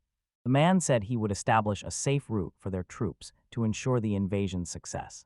This required brave, experienced soldiers willing to go first and clear the way. The soldiers admitted they no longer believed they could win and saw no chance of victory, so many fled in panic, and their fear and doubt destroyed morale, created chaos, and weakened the ranks. A soldier stepped on a mine and the blast shook everyone nearby. The roar was deafening and the damage was severe, heightening panic among the troops. The long-haired man watched the explosion in disbelief, as a bear suddenly appeared nearby and charged after the fleeing soldiers, adding to the chaos and fear and destabilizing the situation. Explosions ripped across the area as the heroes watched, each blast tightening the fear and tension in their chests, and though the enemy was taking heavy losses, the situation remained dangerous. Machio admitted that everything happening was completely unexpected and overwhelming for him. He had not anticipated the intensity of events, was stunned by their scale, and now faced new challenges. The girls made it clear that using soldiers as pawns was cruel and wrong, and they condemned those tactics. Honor and justice mattered to them even in war. Their concern was for the lives at risk. Machio said the enemies would arrive sooner or later because their numbers were far greater. As a realist, he knew there was no retreat and they had to prepare for a decisive battle. Gathered in a circle, the boys revised their plans to adapt to the battle's new conditions. Their joint discussion helped them unite and find new solutions. They were determined and ready. Sylvia called to the boys, her voice trembling with fear because she knew the situation was turning critical, and her words made everyone focus instantly. She told them these people had killed her father, and that was why she wanted to destroy them. Understanding her motive, the hero told her to abandon the idea. He also noted the man with the skin on his shoulders was extremely strong and dangerous, demanding respect and careful attention, and his aura was strange and frightening. Machio said he'd never seen such a powerful aura before, and it made him take the upcoming battle seriously since they were about to face a very strong opponent. Sylvia felt deeply upset that she could not carry out her plan, and it weighed on her heart, leaving her worried about the delays and uncertainty. Machio insisted they stick to the plan they'd already made and stay focused on the main goal. The girls supported him, expressing their agreement and readiness to act. Watching the girls, he remained still, while Sylvia stood quietly behind him, giving calm support in a tense but unifying atmosphere. The hero realized that Sylvia's unhappiness could disrupt the team's actions, so he had to keep the team united. Whispering his name, she sounded thoughtful as if considering something important, with determination and hope in her voice. She suddenly offered an idea, looking confident and inspired, and that became a turning point in their plans. Till and Jennifer struggled to pull the heavy cart full of meat faster. The cart was big, but the load was several times what it could hold. The meat was piled into a single large heap. Weary, the girls loaded every meat supply they could find onto a cart, knowing it was vital to their plan and that they would use it carefully. The protagonist met them and gave clear instructions to head south into the deep forest, a route that would be difficult but necessary to complete their mission. Again, the girls put their hands on the cart and braced for the journey ahead. Tired but determined, they knew they had to move forward as the cart slowly rolled on. The plan first called for creating a U-shaped passage on the south side to raise the ground. It would lure the animals into the right spot and control their movement, and that was the key. Next, they scattered meat around the dead-end area to lure animals. The scent drew many in and formed an effective trap. This required careful attention to detail. Most animals, mainly mammals, probably smelled the meat at the dead end. That smell would be used to draw a large group of animals. They started watching closely. Animals were crowded into a huge heap, too many to count and made up of many species, from tiny creatures to large predators, packed so tightly they formed a living mass. Standing to the side, the protagonist carefully assessed the animals, making out a green tiger, a dangerous lamia, a golden bat, and a mighty forest giant. The protagonist kept watching, missing no movement and waiting for the right moment, eyes focused and reading every sign in nature. He asked Heli, still on the mountain, how the enemy was doing, hoping for fresh information to adjust his actions appropriately. Visible against a sky of black smoke, Heli described the scene as bloodied soldiers ran through the forest, fell into pits, and explosions went off. Watching with her elven gaze, she knew the situation would not last long. The traps were already set and would soon use up their resources. A new phase would begin soon. Soon as the elf predicted, the preset traps stopped. Soldiers already filled the pits, and the hills had gone quiet with no more explosions, so the enemy no longer faced serious resistance. There were no signs of sleep on the field, but they assumed the soldiers walking there were now asleep or in a stupor, which made the situation even more dangerous as a quiet, ominous lull settled. A long-haired man, striking and determined, stepped toward them. He slung a huge sword over his shoulder and ordered the girl with the bow and the tall man, wearing a helmet and armor, to move forward. After the soldiers cleared the path, the unit moved deeper into the forest and was able to continue the operation without delays while everyone remained alert to their surroundings. The man warned everyone to stay alert around the local plants and animals. The forest held many dangers, and a single careless move could bring disaster. They accepted the need to remain vigilant. Gathering magical energy, Till prepared to use her power. Calm and focused, she waited for the signal while concentrating on gathering magic, playing a central role in the plan. Surprised, Jennifer could not believe Till had amassed such powerful magic, but she still had no sign from Mashio and grew worried. Hidden in the foliage, the protagonist watched the enemies pass without noticing his cover, remaining unseen and waiting patiently for the right moment to act, which was about to arrive. Once the opponents had moved far enough away, the protagonist stepped out of his hiding place. Determined and focused, he began his part of the plan as the time for decisive action arrived. Maquio had to use his magic to cut off the enemy's escape route, trapping them and preventing any getaway, and his power would change the course of events. Then a large heap of earth fell from above onto the dead end, blocking the way back. Trapping the enemy prevented their retreat and proved crucial to the operation's success. The hero had used far more magic than he expected and noticed it, his energy nearly gone, but he had completed his part of the plan, and despite rising fatigue, the mission was accomplished. After the explosions, the long-haired man grew wary, felt something was wrong, saw the situation had changed, and pushed his attention to its limit. Jennifer recognized the protagonist's magic as a signal, ordered Till to begin, and the girls coordinated flawlessly. Till heard the signal and immediately began her part of the plan. She released the built-up magic and channeled it into the gathered animals. The magic took effect. Sensing something was wrong, the animals grew tense, reacted to the magical waves, and tried to flee as their panic rose. The plan began to take effect. The animals were forced into a corner, cutting down the space they could move in. It grew cramped and escape became difficult. They pressed together in a tight mass. Space tightened around them, and to escape the fire they huddled into an even smaller group, some climbing on top of each other to flee the immediate danger, and their fear was obvious. Rushing toward the dead end, the protagonist said they had a lot of work to do now, and realized the fight was not over, and there was still much to do, their voice steady with determination. Climbing to the top of the dead end gave him a better view of what was happening around him, and from that perch, he watched the gathered animals while assessing the situation with a sharp, attentive gaze. Jennifer spotted him and called his name to get his attention. Aware of how important his role was in that moment, she spoke with an urgent, supportive tone. Panting and sweating from the run and the earlier spell, the protagonist aimed his hand for the next stage and gathered all his concentration to carry out the plan.